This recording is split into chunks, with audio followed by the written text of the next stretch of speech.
Aujourd'hui, on commence à rivaliser avec ce qui se fait de mieux au monde. Et ça, c'est top. Alors même si on sera jamais un groupe multimilliardaire, c'est une certitude. Et j'ai pas envie de le devenir. Par contre, entre être un groupe multimilliardaire et savoir mettre les moyens en bons endroits, il y a quand même une sacrée différence. Et en fait, moi, mon but, c'est d'être le champion de l'optimisation. Me dire, chaque euro qui est gagné, en fait, il est dépensé au bon endroit, à l'endroit parfait. Et comme ça, en fait, ça permet à l'athlète de se dire, ok, moi, au lieu d'avoir une somme à 6 chiffres, peut-être que j'ai besoin d'avoir un petit peu moins. Par contre, d'avoir une enveloppe qui est dédiée à la performance derrière et qui est investie au bon endroit, tu vois. Et ça, c'est vraiment ça le retour, en tout cas, qui m'a marqué et qui m'a aidé à me dire, putain, je suis dans le vrai. C'est qu'aujourd'hui, il y a beaucoup plus d'athlètes qui vont plutôt se dire, finalement, ce projet-là va être plus alléchant qu'un projet que financier, donc je m'y intéresse. Bonjour à tous, je suis Guillaume Lalu et je suis ravi de vous retrouver dans ce nouvel épisode de Course Épique. Course Épique, c'est le podcast Running et Trail qui vous fait vivre dans chaque épisode une histoire de course hors du commun. Athlète émérite, coureur confirmé ou anonyme passionné, quand la légende d'une course et la destinée d'un coureur se rencontrent, c'est dans Course Épique qu'elle se raconte. Course Épique, c'est un nouvel épisode chaque mercredi, mais c'est également chaque lundi matin un extrait de l'épisode à venir pour bien démarrer la semaine ensemble. Nous avons donc rendez-vous 2 fois par semaine. Et si vous souhaitez suivre notre actualité au jour le jour ou découvrir les coulisses du podcast, je vous donne rendez-vous sur notre compte Instagram courseepique.podcast. J'ai le plaisir de recevoir dans cet épisode Thomas Janichon, manager du team Sidas Matrix. Vous avez peut-être déjà eu l'occasion de croiser la route de Thomas dans Course Épique à l'occasion du suivi de course de Baptiste Chassagne sur sa Saint-Élion 2022, une course que je vous avais fait vivre de l'intérieur à ses côtés ainsi que de ceux de Simon Gosselin, coach du team. Thomas va revenir avec nous aujourd'hui dans cet épisode sur la construction des fondations, puis le développement d'une équipe de trail de haut niveau, ambitieuse, mais qui sait garder la tête sur les épaules, forte de valeurs fondatrices, solides et partagées. Thomas y évoque sans détour sa vision, ses convictions, ses doutes, avec un sens de la formule qui fait incontestablement mouche. J'ai passé un moment passionnant avec lui, j'espère que ce sera le cas pour vous aussi. Mais je ne vous en dis pas plus. Thomas va vous raconter tout ça bien mieux que moi. Bienvenue dans notre nouvel épisode de Course Épique. Team Building. Salut Thomas, bienvenue dans ce nouvel épisode de Course Épique. Salut Guillaume. Je suis ravi d'échanger avec toi. On a déjà le plaisir de s'être croisés, d'avoir passé du temps ensemble ces derniers mois. Voilà, je suis ravi de te recevoir de façon officielle dans le podcast. Tout va bien ? Écoute, tout va bien. Tout va bien. Je t'avoue que c'est une période qui est assez agréable. Un UTMB réussi te permet d'avoir un automne qui est un peu plus serein. C'est assez agréable. Ouais, t'as pas une vraiment Ouais, c'est vrai. UTMB ici, automne qui sourit, par exemple? Ouais, plutôt pas mal. C'est vrai que la rime pourrait bien fonctionner. Mais non, globalement, ouais, tout va très bien. On a un bel automne et les belles couleurs arrivent en montagne. C'est bien rouge, donc c'est assez agréable de retourner un peu là-haut avec des couleurs qui changent. C'est pas beau de me narguer comme ça. Thomas, on va aujourd'hui s'attacher plus particulièrement à ton rôle de team manager du team Sidas Matrix et mettre plus particulièrement ton rôle en perspective à la lumière des championnats de France de trail 2023 qui sera donc la course épique qu'on va traiter aujourd'hui. On enregistre cet épisode le 6 octobre qui n'est autre que la journée internationale du sourire. Donc voilà, j'espère qu'il va trouver sa place dans cet épisode. J'en devine un là puisque je te vois en visio. J'ai une petite question à ce propos pour démarrer l'épisode. Selon une étude, les enfants riraient de 300 à 500 fois par jour. Est-ce que tu as une idée du nombre de fois où un adulte rit en moyenne dans une journée? Dur à dire. Je dirais peut-être au moins 10 fois moins. C'est en 300. Ouais, pas loin. Ouais, non, encore moins que ça. Quasiment 20 fois moins. 17,5 fois par jour. Voilà. Donc tu vois, si on considère qu'on dort à peu près 6-8 heures par jour, ça fait 1 fois par heure. C'est pas mal. Pas mal. J'espère qu'on va atteindre ce chiffre en un épisode. Au moins 18 rires dans l'épisode, c'est l'objectif. Ouais, je vais exposer mon quota normalement pendant l'heure qui suit. Et alors le 6 octobre, je sais pas si tu le sais, c'est aussi l'une des nombreuses Saint Thomas de l'année parce qu'il y a des Saint Thomas, il y en a beaucoup, j'en ai compté 4. Et donc dans les églises d'Orient, on fête aussi la Saint Thomas, donc je voulais te souhaiter bonne fête Thomas. Je dois être le premier, je pense, à te le dire aujourd'hui. Ouais. Voilà, on va démarrer l'épisode classiquement Thomas avec une présentation. Je te impose une petite contrainte, tu ne peux pas me parler de sport. Qu'est-ce que tu peux raconter toi aux auditeurs qui ne te connaîtraient pas et qui ne traitent pas du sport qu'on aura l'occasion de développer plus largement ensuite ensemble? Je dirais Thomas Janichon, jurassien d'origine. Et c'est important de le préciser. Il faut être fier de ses racines. Et fier de l'être. Fier de l'être. Plutôt fier de l'être. Délocalisé en Savoie depuis maintenant une grosse dizaine d'années. 1m71, entre 60 et 63 kilos en fonction en fonction de la période. De ton état de forme. Voilà. en fonction des contraintes, en fonction de quand je dois être en forme avec les athlètes ou non. Et sinon, je dirais amoureux de la montagne, dans la diversité des pratiques qu'on peut exercer dans cet environnement incroyable. Et surtout amoureux de la saisonnalité des activités. Du printemps à l'hiver en passant par l'été et l'automne. C'est quoi tes réjouissances de l'automne? Je dirais ce qui est intéressant, c'est que quand tu habites en montagne, tu fixes un peu ta manière on va dire, de vivre par rapport à l'environnement extérieur, et ça t'oblige à t'adapter. Et ça, je trouve ça très cool parce que ça permet de pas rester dans une routine et de toujours devoir un peu t'adapter à cet environnement-là. Donc, entre l'hiver où il y a de la neige, là où on habite, en montagne, l'automne où les couleurs sont magnifiques et l'air un peu plus frais, les journées plus courtes, l'été où là, il faut essayer de partir plus tôt parce que il fait plus chaud, donc ça t'oblige à t'adapter. Et le printemps où on est hyper content de poser les skis pour retrouver les baskets. Et c'est vrai que moi, ça me correspond parfaitement puisque j'ai peur de cette routine et j'ai besoin d'être tout le temps en mouvement et challengé par des éléments extérieurs. Donc, c'est parfait pour moi. Oui, ça permet de garder de la fraîcheur pour chacune des choses que tu redécouvres. Quand tu remets les baskets pour la première fois depuis quelques mois, j'imagine que le plaisir est surmultiplié. Ouais, c'est exactement ça. Jamais se lasser et profiter en fait juste du terrain de jeu exceptionnel qu'on peut pratiquer, en tout cas là chez moi en Tarentaise, en parc des Havanoises. Thomas, je pense que tu as grandi sur les skis. Si j'ai bien compris, c'était ton sport de prédilection, c'était un héritage familial? Ouais, c'est exactement ça. J'ai un parcours un peu atypique. J'ai grandi dans le Jura et pourtant j'ai baigné dans le ski alpin depuis tout jeune, avec une maman monitrice et un papa qui a après skié à l'armée, au chasseur alpin, mais qui étaient tous les deux passionnés de montagne. Donc c'est eux qui m'ont donné un peu cet amour de la montagne et de l'environnement extérieur. Et après, mon premier moyen de pratique, c'était le ski alpin, depuis tout petit, depuis mes 2 ans et demi. Et après, ça a été la randonnée, l'escalade, et petit à petit, de plus en plus, le trail et l'activité outdoor annuelle, quoi. Mais en tout cas, oui, j'ai été baigné sur les skis, j'ai été mis sur les skis très rapidement et je le suis encore. Est-ce que tu étais fasciné par le haut niveau et par cette notion de performance déjà dès ton plus jeune âge? Alors peut-être pas à tes tout débuts, mais voilà, peut-être plus tard dans l'adolescence et dans des pratiques peut-être un peu plus intensives que tu as pu avoir dans les disciplines que tu pratiquais. Est-ce que il y avait déjà une espèce de fascination pour le haut niveau et le dépassement? Je sais pas si on peut parler de fascination pour la performance ou le haut niveau sur ce stage-là, mais j'étais conscient de certaines choses. La première, que j'avais besoin de bouger. J'étais intenable et ça se ressentait à l'école. Donc ça a engendré pas mal de casse-tête et d'arrachage de cheveux à mes parents, parce que il fallait que j'épense mon énergie d'une manière ou d'une autre, et du coup j'étais pas facile à l'école. Tu t'es fait renvoyer combien de fois? Pas mal de fois, parce que j'avais à la fois beaucoup d'énergie et à la fois un petit esprit rebelle, ou en tout cas une volonté de faire différemment, qui m'a joué des tours. Ça m'a forgé, et ça me forge encore, mais ça m'a quand même joué des tours. C'était pour en reparler des fois de temps en temps. C'était pas évident des fois pour les parents j'ai baigné dans un cercle où j'ai jamais manqué de rien, j'ai toujours eu de la chance, mais par contre j'ai eu une éducation qui était assez droite, où je manquais de rien. Par contre j'étais beaucoup dans la pudeur. Du coup c'est vrai que cet esprit-là était, mes parents me demandaient parfois, mais qu'est-ce que tu recherches, quoi? Pourquoi est-ce que tu fais ça? Et en fait, moi, je me suis beaucoup cherché, je pense. Et tu t'es trouvé? Et je pense m'être trouvé, ouais, clairement. Mais on cherche encore, c'est ça qui est intéressant. on cherche toujours une partie de soi, c'est sûr. C'est vrai. C'était qui tes icônes de jeunesse? Est-ce que tu en avais déjà? Est-ce que il y avait je pense notamment des sportifs que, pareil, l'admiration, le mot est peut-être fort, mais en tout cas pour lequel tu avais un respect ou une considération particulière? Ouais, non, je pense que l'admiration, c'est le bon terme, parce que j'ai eu la chance d'avoir, en tout cas, d'idolâtrer des sportifs de haut niveau. Moi, c'était vraiment les sportifs. J'ai grandi quand j'étais sous les skis avec des athlètes comme Body Miller, qui représentaient, assez bien ma vision aussi du sport de haut niveau. C'était quelque chose de extrêmement décomplexé et original. Et moi, je me retrouvais vachement là-dedans. Alors qu'au final, j'avais plutôt des qualités. J'ai toujours été un besogneux. Je pense que j'avais des certaines facilités plutôt à l'école. Par contre, j'étais pas le plus grand des bosseurs. En tout cas, quand ça ne m'intéressait pas.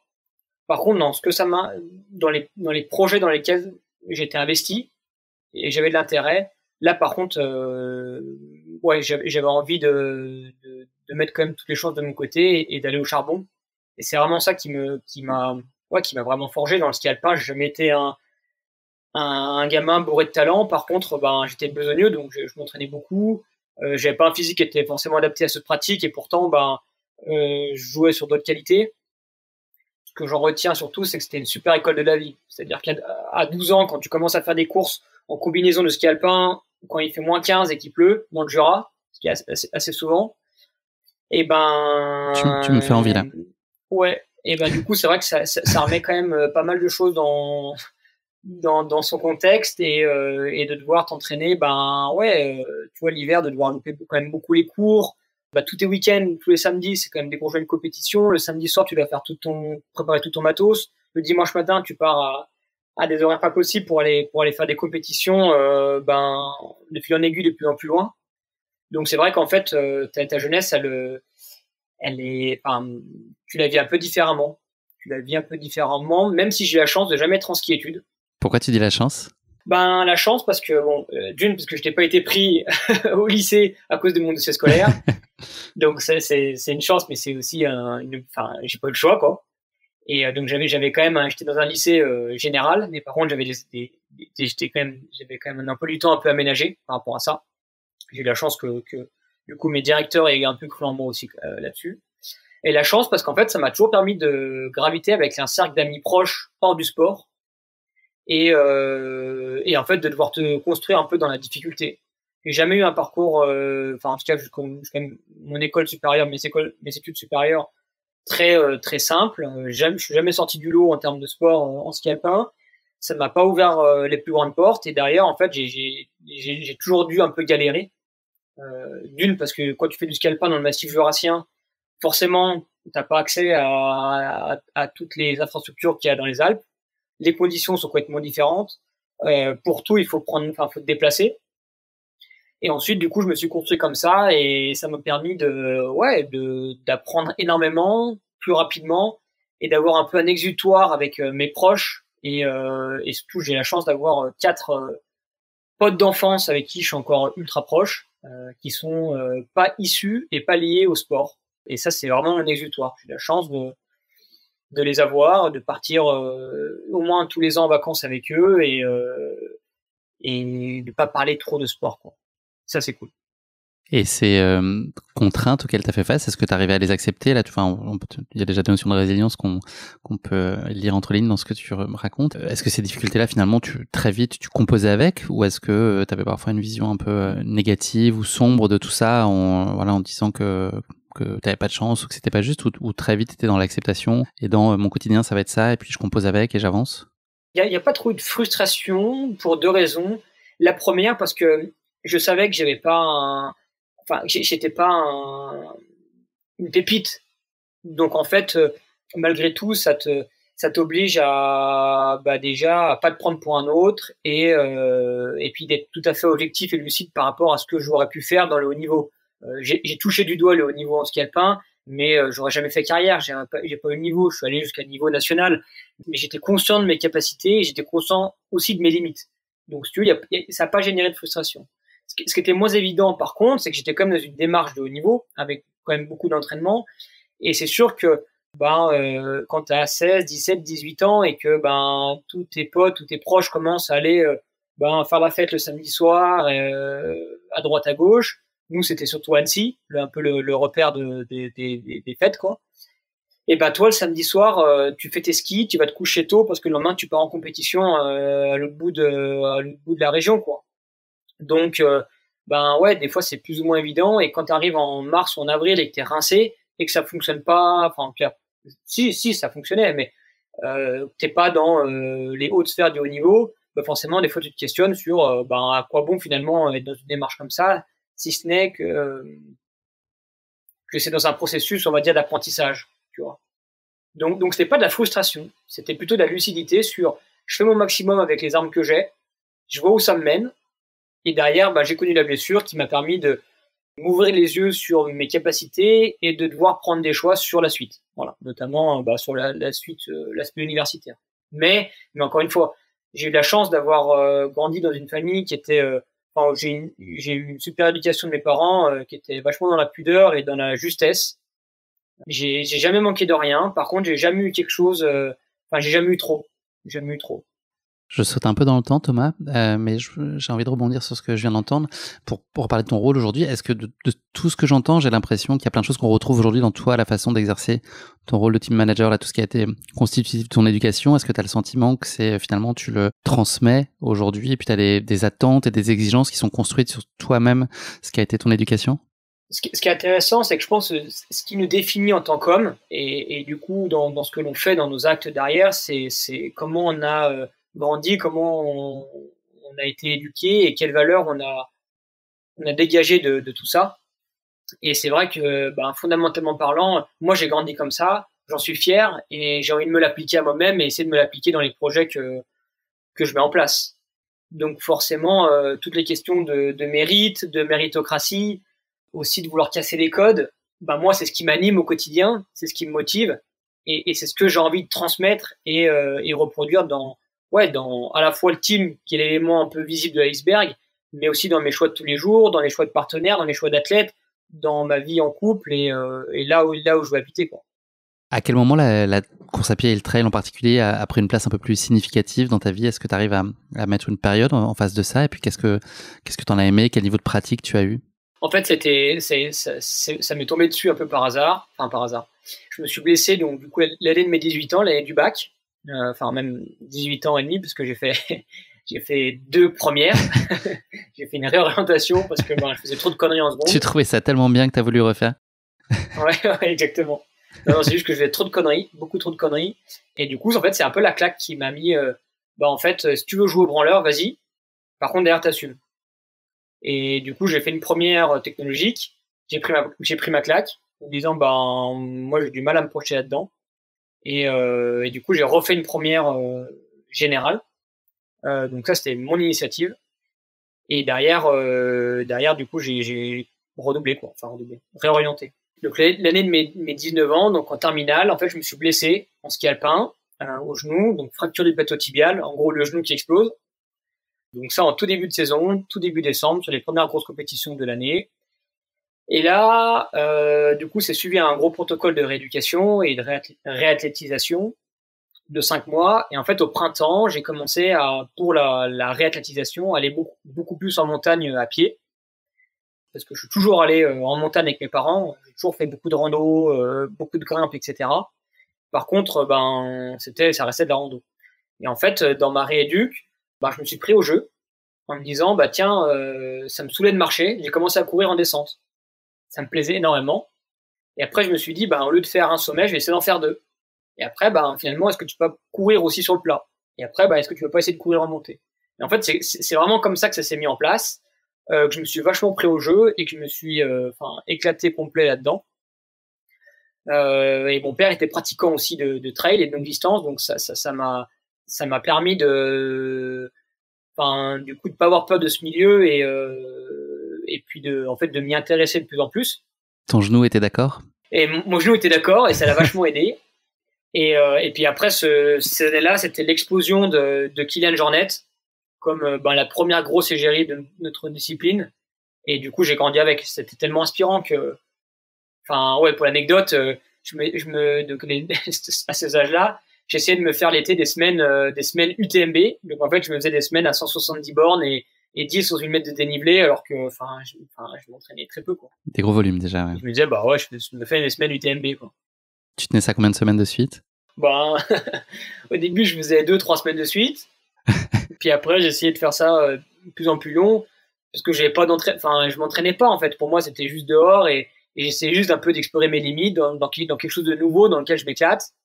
Et puis après, j'ai vite compris que j'étais cuit complet et qu'il fallait revenir à un peu de raison, quoi.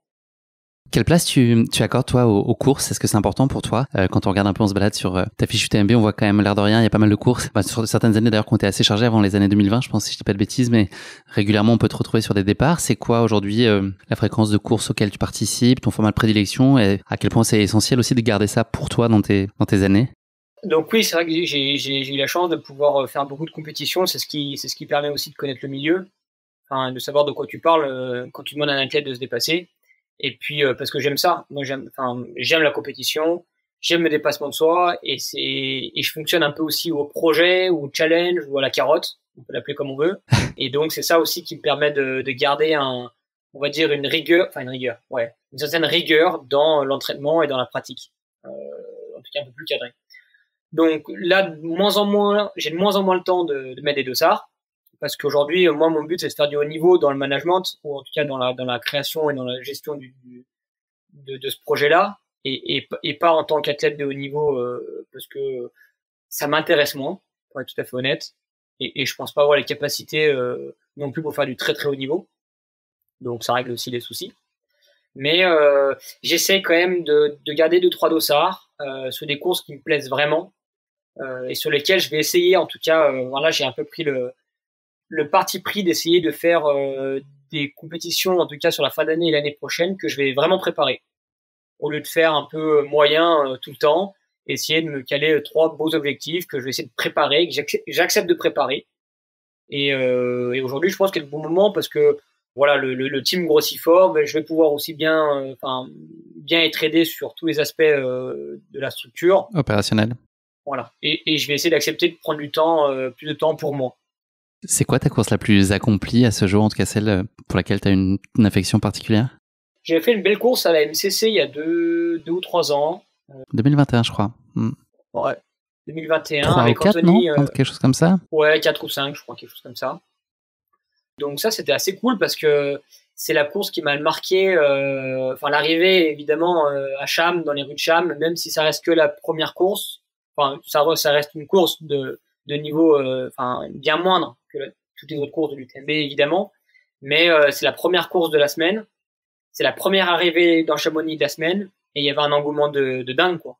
Et c'est vrai que ça m'avait assez marqué. C'est pour ça que je trouve que cette course, elle est quand même intéressante, tu vois. Même avec du recul, elle est quand même vraiment intéressante. Donc ouais, moi c'est un peu la course que j'ai bien aimée. Moi j'ai pris plaisir à la faire cette année. Ouais. Et après j'ai les parcours un peu sympas que j'ai bien aimés, tous les massifs un peu montagneux, vraiment montagneux. Tu vois, j'ai fait le Tour des Fises, j'ai vraiment bien aimé. Chez moi dans le coin, dans Vanois, c'est incroyable. Aiguille Rouge, j'ai fait, mais j'ai eu un souci de bide l'année passée, mais j'ai vraiment bien aimé aussi le parcours. Et là, j'aimerais bien faire 2-3 belles courses de skyrunning pour l'année prochaine. Tu vois, j'aime vraiment ces courses très montagne et très techniques, et ça me dit bien, tu vois, de mettre un peu de challenge là-dessus. Qu'est-ce qui te manquerait, Thomas, pour être dans le team Sidas Matrix comme athlète? Par quoi on commence? Première chose, je dirais un gros moteur déjà, et puis de la rigueur dans l'entraînement. En fait, moi je sais comment je fonctionne, je pense avoir des qualités, mais mon plus gros défaut, c'est vraiment tenir une rigueur et une routine. Voilà, une routine de sommeil, une routine d'entraînement, etc. Et en fait, moi je me lasse, mais je te jure, je me lasse hyper rapidement. Tu vois, je m'ennuie. Donc moi, ça me gave de me dire tous les soirs coucher 22h pour faire une super nuit, quoi. Non, s'il y a un match de rugby, là, la Coupe du Monde, je rate genre France-Italie. Le match de rugby. Voilà, s'il y a le foot, je regarde le foot. S'il y a un super film, je peux pas ne pas aller au bout d'un film, tu vois. Je peux pas me dire, ok, 22h, je regarde que le début du film, je vais me coucher à 22h. Bah non, moi je suis pris à 200% dans le film, et je lâche pas tant que c'est pas la fin du film, quoi, tu vois. Et ça aujourd'hui, c'est je pense ma plus grande force, d'aller au bout des choses et de foncer, de pas avoir peur de foncer, et à la fois mon plus gros défaut où en termes de rigueur, il faut que je sois plus carré, quoi. Mais je travaille dessus, je travaille beaucoup dessus, et de plus en plus. Et je trouve des personnes qui m'obligent à être plus rigoureux autour de moi aussi. Thomas, on va s'attacher maintenant plus particulièrement à ton rôle, à ta casquette de team manager de Sidas Matrix. Cette idée de monter le team, elle est née quand? Elle est née Comment? C'est une envie de longue date? Est-ce qu'elle a pris du temps entre la toute première ébauche ou la formulation, toi, dans ton esprit, de cette volonté de monter un projet de ce type-là et le moment où d'un seul coup ça devient concret? Il y a beaucoup de temps? Est-ce que t'es du genre très patient et tu construis brique par brique, ou très impulsif et à partir du moment où tu as décidé quelque chose, t'enclenches très rapidement les choses? Comment tout ça est né finalement? L'histoire, elle est née sur 3 temps forts.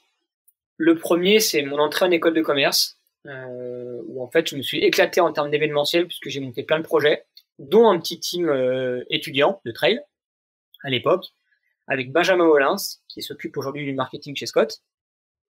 Donc ça m'a mis un peu le pied à l'étrier là-dessus. Ouais. Deuxième temps fort, c'est ma première année de master en alternance, où en fait je me suis rendu compte que je n'étais pas fait pour bosser dans une entreprise avec des horaires dédiés, avec des missions dédiées, des tâches dédiées. J'étais ultra frustré parce que je voulais en faire beaucoup plus et je voulais que ça avance. Je voulais que ça avance, que ça aille vite, avoir la main sur mes choix, sur les projets, sur des choses comme ça, et je supportais pas en fait tous les process hyper longs et du coup un peu de l'attentisme sur L'inertie des plus grosses structures. Hein. Ouais, exactement. Et troisième gros temps fort, c'est quand du coup à l'automne 2017, j'ai proposé du coup l'idée à Simon Gosselin de monter un vrai gros team indépendant de haut niveau et qui soit ambitieux et à notre image. Simon, que tu connaissais déjà? En fait, Simon, pour la petite histoire, j'avais recruté en tant qu'entraîneur de mon team étudiant de trail. Et en fait, ça a matché tout de suite sur la vision de la performance et du haut niveau. Et de là, en fait, moi, j'avais déjà l'idée d'un gros projet à la sortie de mes études. Et du coup, je lui ai dit, écoute, à la fin de mon Master 1, je lui ai dit, écoute, je travaille en off sur un gros projet et qu'est-ce que t'en penses? Et il a adhéré tout de suite et puis c'était parti, quoi. Donc derrière, ça a été 1 an et demi de travail de fond sur toute la fin d'année 2017 et l'année 2018. Et au 1er janvier 2019 est né le team Matrix, officiellement. C'est quoi ce que tu es allé chercher, Simon, dans ce cadre de projets-là entrepreneuriaux? On a tendance à aller chercher des zones qu'on ne couvre pas forcément pour tirer le maximum de chacun puis qu'on se marche pas sur les pieds. Qu'est-ce que toi, tu avais besoin de trouver auprès de Simon, au-delà de son expertise, sa caution de coach? Qu'est-ce qui est important pour lui d'amener aussi à ce projet-là en complément de toi? La première des choses, c'est comme tu l'as dit, c'est son expertise d'entraîneur.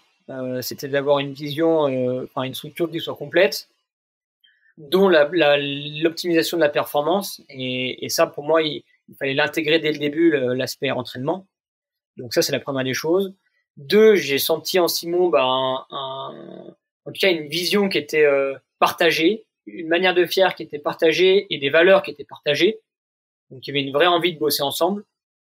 Et 3, on était hyper complémentaires sur la partie humaine, c'est-à-dire lui qui était beaucoup plus dans la rigueur, dans le suivi un peu régulier.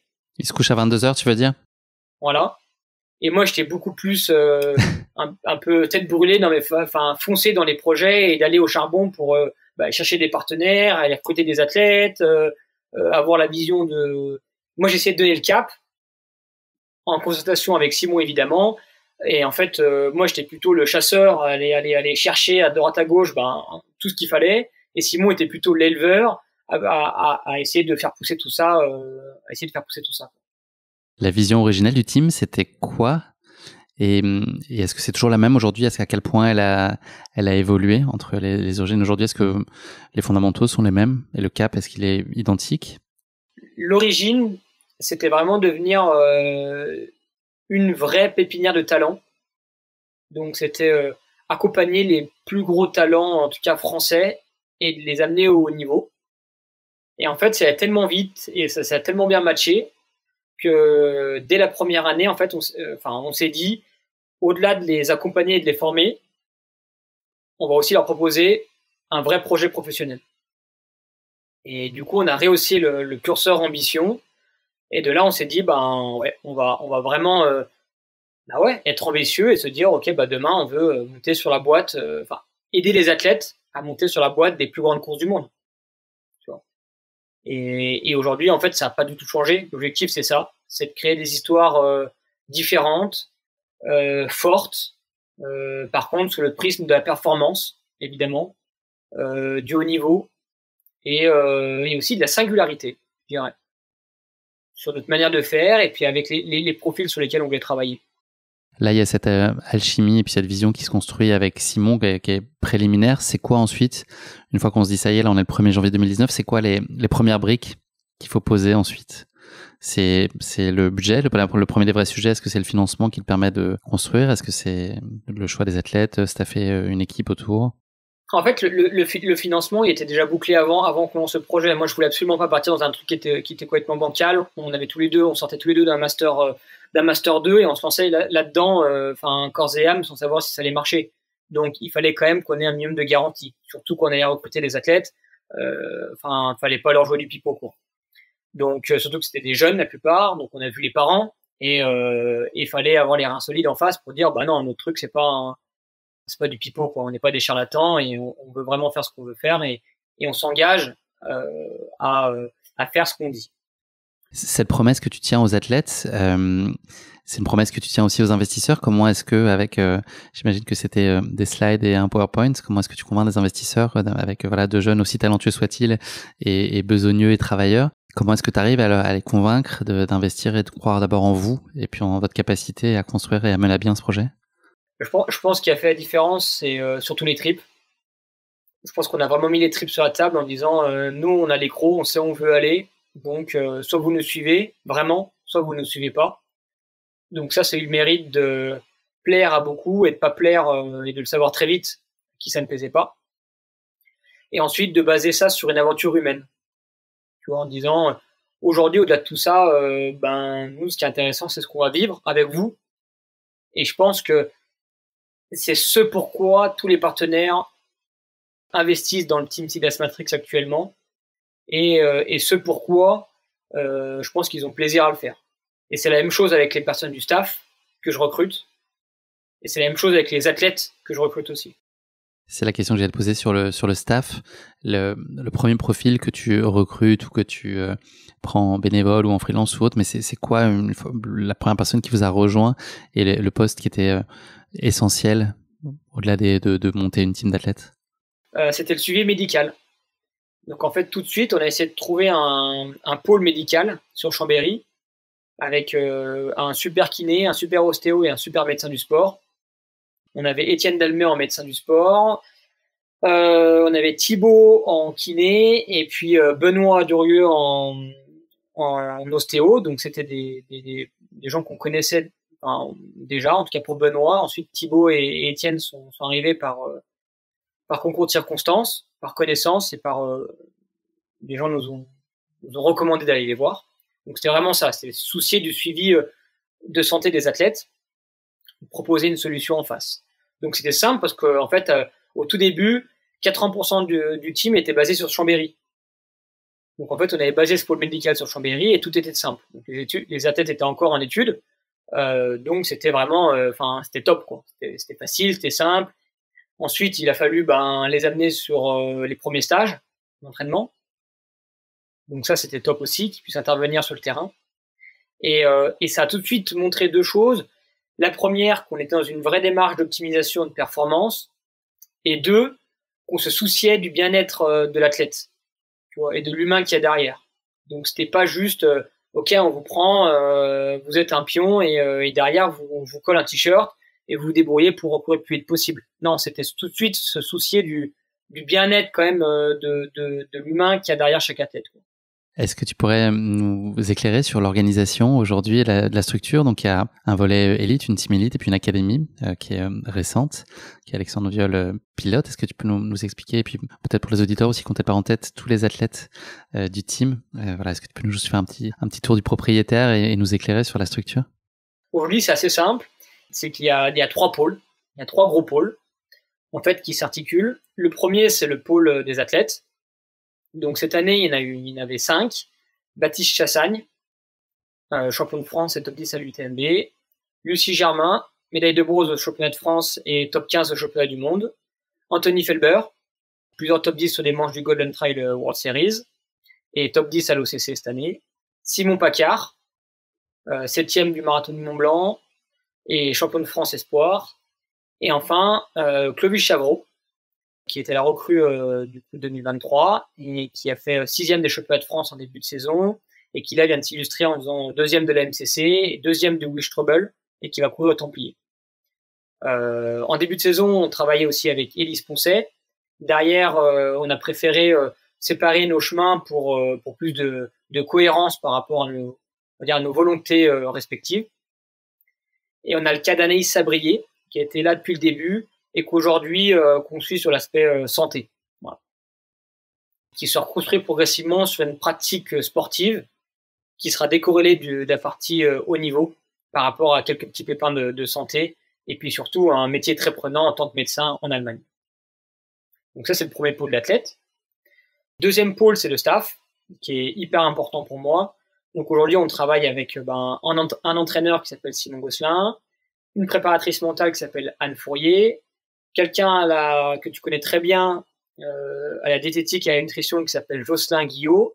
Mon popote. On fait appel à la prestation avec des kinés. On a quelqu'un qui est à la création de contenu et au community management qui s'appelle Noah Barrault. Donc ça, c'est les 5 personnes vraiment qui sont avec qui je travaille très très très souvent. Et le troisième pôle, c'est le pôle du coup des partenaires. Donc on en a 12 cette année, en 2023. Que des belles histoires à raconter. C'est eux qui financent le projet, que des partenaires privés. Et au milieu de tout ça, il y a moi, avec mon entité juridique, qui essaye en fait d'être la petite burée d'huile qui vient huiler le mécanisme pour que chacun soit bien à sa place, au bon endroit, avec les bons moyens. Et en fait, dans cette perspective-là, au tout début, on était vraiment investi dans la jeunesse pour faire de la formation, pour proposer en fait à un athlète qui a 17-18 ans et qui veut faire du haut niveau entre elles de se dire ok, aujourd'hui j'ai aucune solution possible, nous on va t'en proposer une et on va t'accompagner là-dedans, de vouloir réaffirmer nos ambitions sur la partie académie et formation. Et en fait, de là, j'ai sollicité Alexandre Viol à l'été 2022 pour dire est-ce que ça te botte de monter progressivement un projet d'académie qui sera de plus en plus indépendant et qui fera le lien parfait entre la partie vraiment académie formation des athlètes entre 18 et 22 ans et le team qui propose un vrai projet professionnel d'athlètes de haut niveau. Donc la vocation de l'académie, c'est de les mener jusqu'à ce team. Ouais, idéalement, exactement. C'est un scénario rêvé. Ouais, exactement. C'est de faire de la formation dans une logique de haut niveau, évidemment. Et de là, du coup, est née la Silas Matrix Academy au 1er janvier 2023, avec là 6 athlètes, qui sont Noé Rogier, Basile Basset, Jules Mongelaz, Elia Matteo, italien, championne d'Europe de course en montagne, et en féminine, Pauline Trosselier, vice-championne de France, top 10 au championnat du monde, et Nouria Tarago, espagnole, championne du monde de skyrunning junior, en U23. Donc ils ont les mêmes partenaires que nous, et sont du coup accompagnés par 2 personnes en staff, Alexandre Viol, qui est responsable de l'académie, et Léo Bonnemère, qui s'occupe de toute la partie prep physique, suivi entraînement. C'est quoi un cycle de détection là pour ces futurs talents quand on parle plus particulièrement de l'académie, mais peut-être même toi au tout début, au moment de faire entrer les premiers athlètes dans le team? On parle de combien de temps d'observation? Au bout de combien de temps on peut avoir une vue assez précise sur le potentiel d'un athlète durablement pour éviter l'épiphénomène ou la performance un peu hasardeuse, mais être sûr qu'on mise sur les bonnes personnes, que les valeurs qui sont évidemment, je pense, un critère de tout premier plan pour le choix de vos futurs membres du team, que tout ça on est bien aligné, bien raccord. Est-ce qu'il peut y avoir parfois un enjeu autour de prendre vite des décisions parce que potentiellement c'est des athlètes qui intéressent beaucoup de monde, ou est-ce que le but du jeu c'est de pas se précipiter, de prendre une grande respiration, d'être sûr de faire le bon choix parce que c'est un engagement de long terme et qu'on doit être sûr de là où on va et puis de la promesse qu'on a aussi en capacité de tenir pour ces talents? Alors c'est vrai que c'est une super question parce qu'aujourd'hui nous c'est la question fondamentale, c'est comment créer la meilleure équipe possible. Et ça, en fait, ça veut tout dire parce qu'aujourd'hui, on a peu de place. On veut vraiment faire dans de la qualité et pas de la quantité. Donc, on limite vraiment le nombre de places. Tu vois, moi, je limite à 7 athlètes au sein du team dans le modèle de fonctionnement actuel. Et à l'académie, on limite à 6 voire 7 si vraiment on a 7 super profils. Donc déjà, on a très peu de place, ce qui limite le choix. Et donc, qui limite le choix, le fait de se tromper de profil, tu vois. C'est que ça met quand même un peu faut pas se tromper, quoi. Et aujourd'hui, c'est minimum 6 à 8 mois de veille sur des athlètes. Et en fait, c'est plus ou moins rapide en fonction du feeling qu'on a avec l'athlète qui est en face. Tu vois, aujourd'hui, la clé qu'on a et qu'on veut garder, c'est le terrain. En fait, moi, ce qui m'intéresse de savoir, c'est pas les résultats ou sa communauté. Moi, ce qui m'intéresse de savoir, c'est comment est-ce qu'il va réagir en compétition, comment est-ce qu'il va réagir pendant une compétition, comment est-ce qu'il va réagir avec les gens, comment est-ce qu'il va réagir avec moi, comment il va le faire au premier abord, au premier regard, comment est-ce qu'il va le faire dans la suite de la relation. Et en fait, c'est vraiment là-dedans que moi, je puise toutes mes données pour savoir si ça peut matcher avec le groupe, s'il y a un vrai bénéfice, en tout cas humain, dans le groupe, donc de ne pas créer de concurrence en interne potentielle, savoir si ça me donne vraiment envie de bosser avec, parce que c'est un peu ça le gros sujet, c'est vraiment si moi ça me donne envie de bosser avec, et du coup de manière réciproque.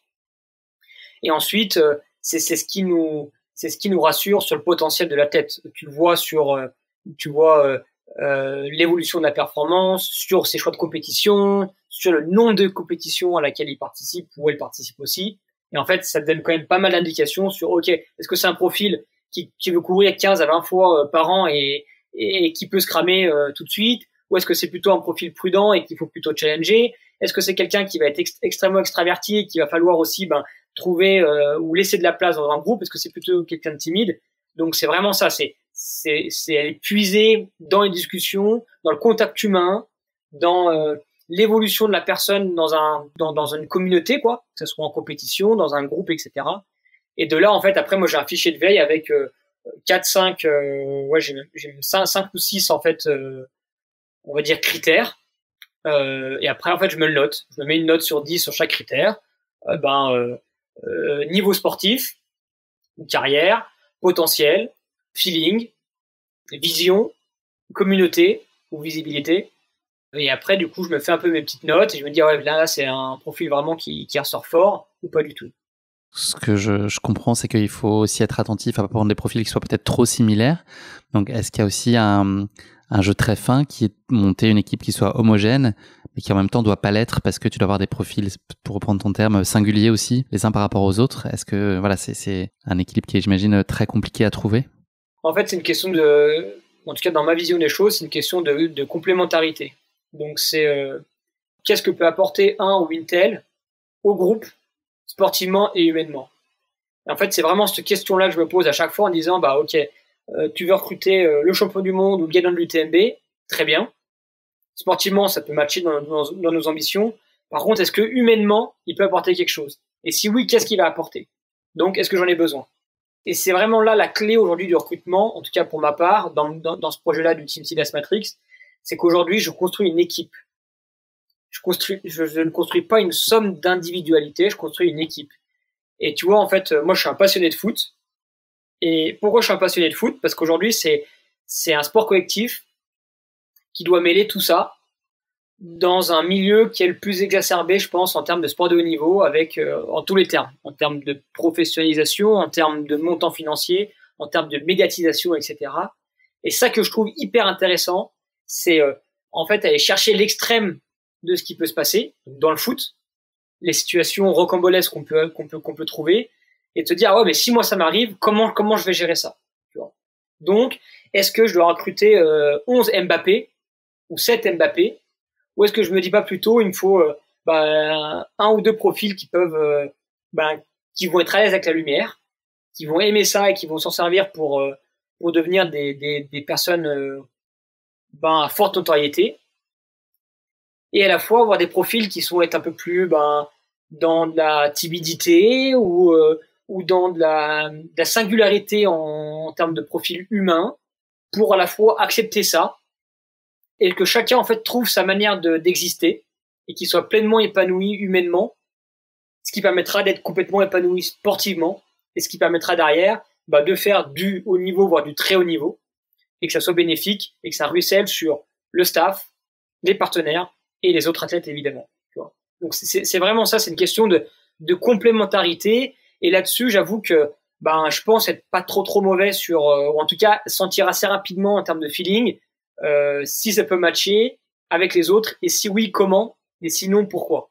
L'équipe là, elle grandit, elle s'illustre, tout particulièrement là ces derniers mois. Est-ce que c'est aujourd'hui plus difficile de convaincre de rester ou de faire venir compte tenu du marché, à quel point il est féroce aujourd'hui. Et ma question sous-jacente, c'est, sans présumer de votre budget par rapport à des équipementiers très installés, est-ce qu'il y a encore de la place pour séduire des athlètes avec des critères qui soient pas d'ordre premièrement financier, qui soit cette histoire de feeling, qui soit cette histoire de construction, de valeurs partagées, enfin de donner toutes les clés de performance autour de soi. Est-ce que ça peut suffire encore aujourd'hui?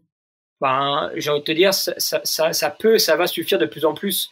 Aujourd'hui, je pense que j'ai reçu, faudrait que je compte, mais entre 150 et 170 demandes d'athlètes pour rentrer au sein du team. Alors, de tout niveau, évidemment, hein, mais c'est quand même énorme.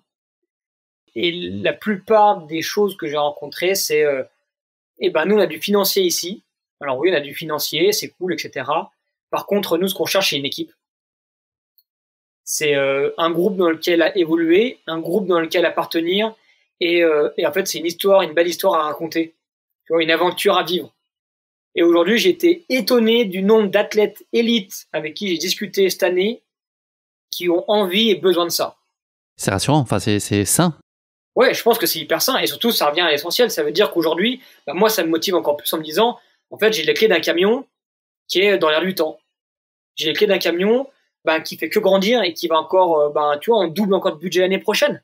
Donc aujourd'hui, on commence à rivaliser avec, ce qui se fait de mieux au monde. Et ça, c'est top. Alors même si on sera jamais un groupe multimilliardaire, c'est une certitude. Et j'ai pas envie de le devenir. Par contre, entre être un groupe multimilliardaire et savoir mettre les moyens en bons endroits, il y a quand même une sacrée différence. Et en fait, moi, mon but, c'est d'être le champion de l'optimisation.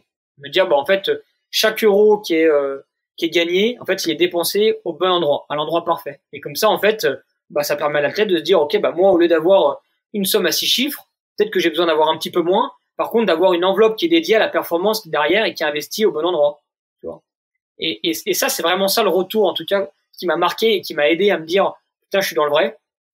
C'est qu'aujourd'hui, il y a beaucoup plus d'athlètes qui vont plutôt se dire, finalement, ce projet-là va être plus alléchant qu'un projet que financier. Donc, je m'y intéresse. Là, aujourd'hui, sur les partenaires, est-ce que l'idée, c'est un peu à la manière de la gestion du team d'athlètes, d'avoir un pool resserré de partenaires et que ce soit leur ticket d'entrée ou leur contribution, en tout cas, accompagne en fait la croissance et le développement du team, ou c'est de faire la place aussi à des nouveaux acteurs avec peut-être une surface financière plus importante? C'est justement ça. En fait, c'est de faire moins mais mieux, comme avec les athlètes. Donc, c'est diminuer un peu le nombre de partenaires et de faire mieux avec chacun. Et en fait, c'est un discours je pense, qui a été ultra bien reçu, dans le sens où, si tu veux écrire des belles histoires, des histoires fortes, il faut quand même du temps. Et il faut des bonnes personnes en face qui comprennent et qui s'identifient au projet. Si tu as 25 partenaires, au bout d'un moment, les partenaires, ils s'investissent pas dans ton projet. Donc, là-dessus, c'est hyper valorisant de sentir qu'en face, ils ont envie de continuer avec toi. Ils te le font savoir et ils mettent des moyens en face, tu vois. Et là-dessus, j'ai de la chance. J'ai de la chance de compter sur des partenaires qui sont fidèles. La plupart sont là depuis le début et qui croient vraiment dans le projet et qui mettent les moyens en face, tu vois. Après, mon objectif aussi, c'est de me dire, j'ai les meilleurs partenaires aux bons endroits. Voilà. Donc, c'est aussi gagner en qualité, en disant, là, il y a peut-être des petits manques. Comment est-ce qu'on peut les régler? L'international, c'est un enjeu pour vous aujourd'hui. À quel point tu priorises cet axe-là, ce rayonnement par des athlètes ou par des compétitions à l'international sur lesquelles vous pourriez briller? C'est un vrai enjeu. C'est un vrai enjeu, mais il faut le faire de manière intelligente.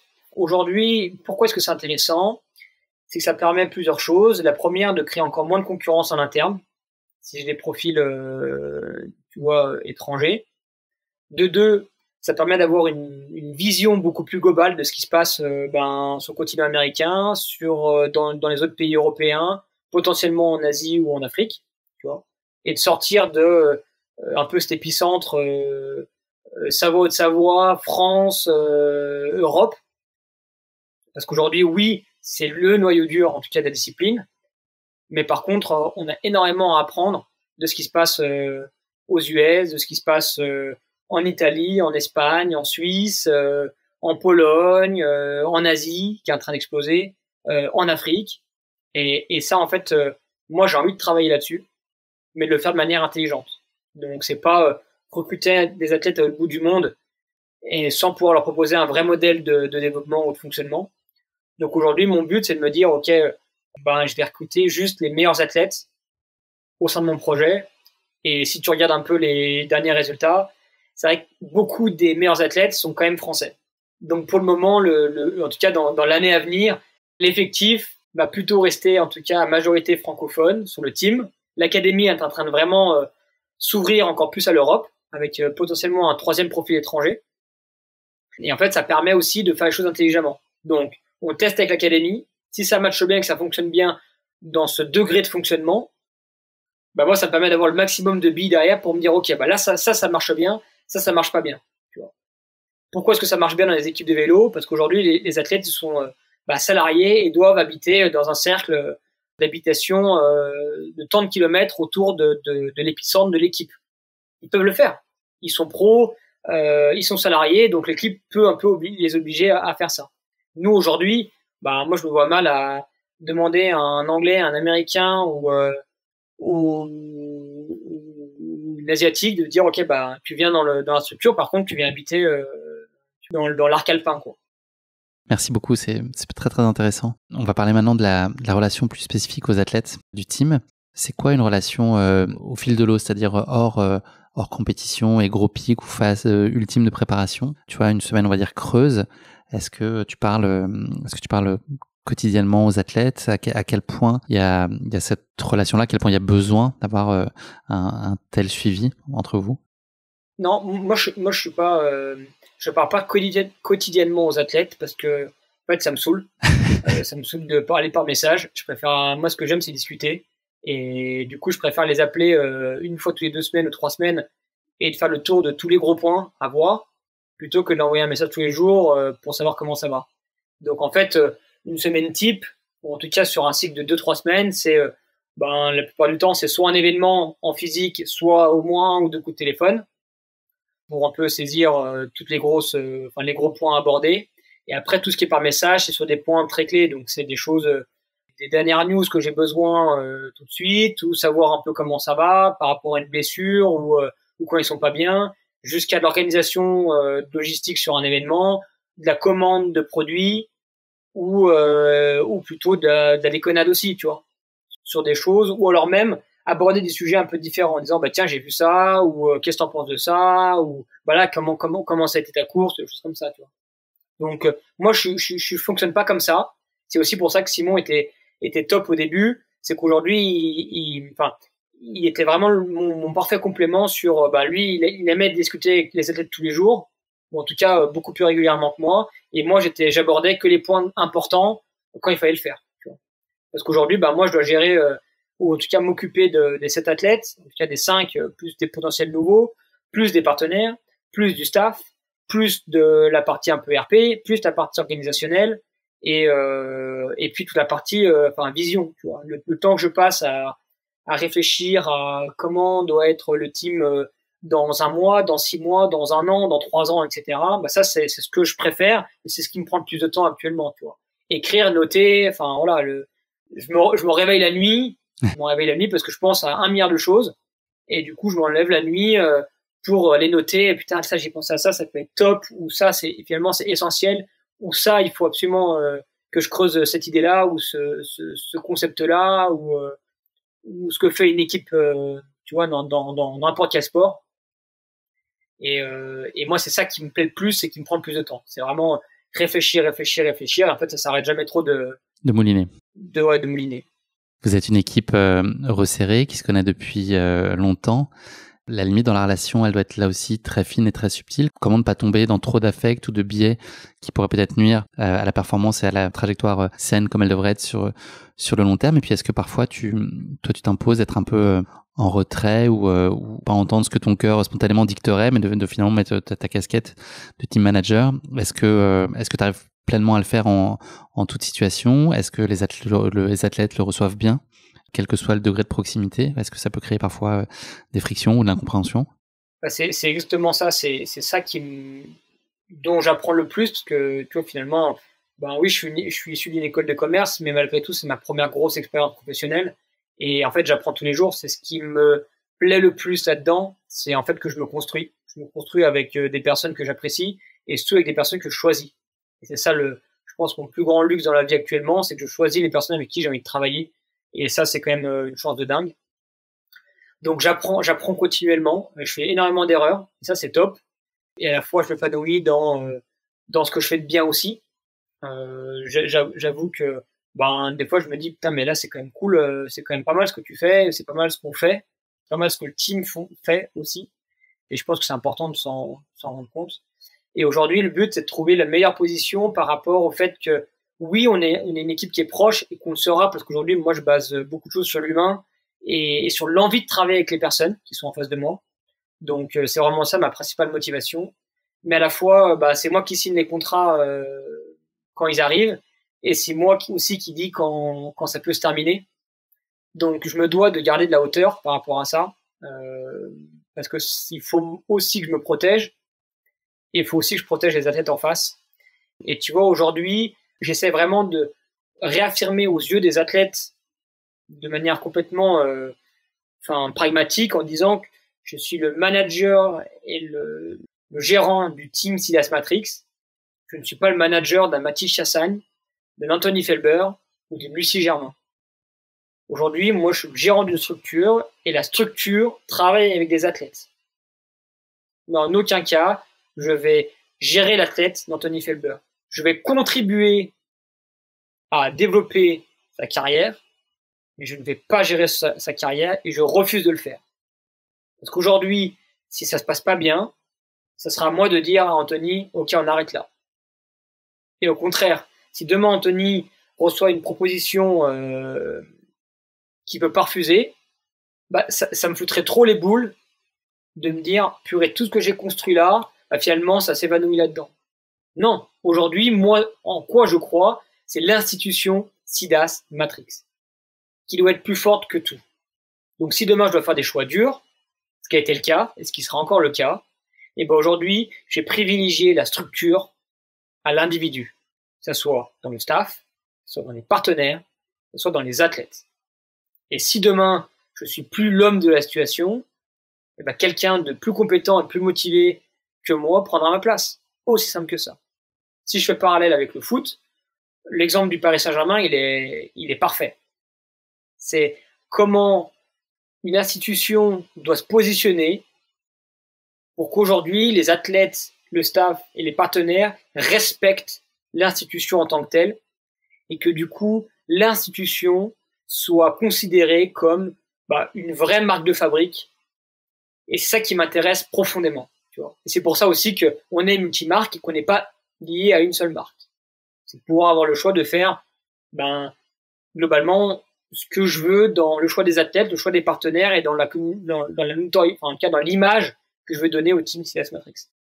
Je te souhaite de réussir là où le PSG a de la difficulté à installer l'institution. J'ai une question sur les objectifs, Thomas, pour les athlètes. Comment ils sont déterminés, qui contribuent à quelle hauteur, à quel point c'est consultatif, et est-ce que avant tout, et j'ai mon idée sur la réponse, c'est au cœur de tout ça, c'est l'athlète qui doit guider, orienter, parce que si c'est pas un objectif qu'il a choisi, il pourra pas y performer.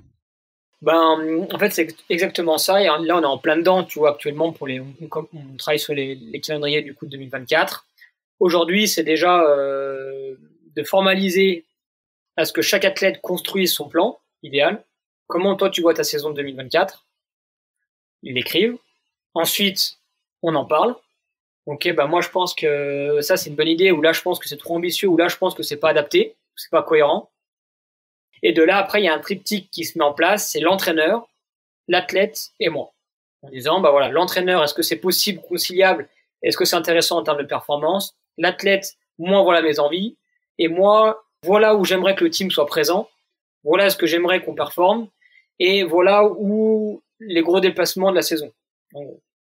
Et après, ma vision sur, ok, si tu fais ça en année 1, pourquoi est-ce que tu fais ça en année 1?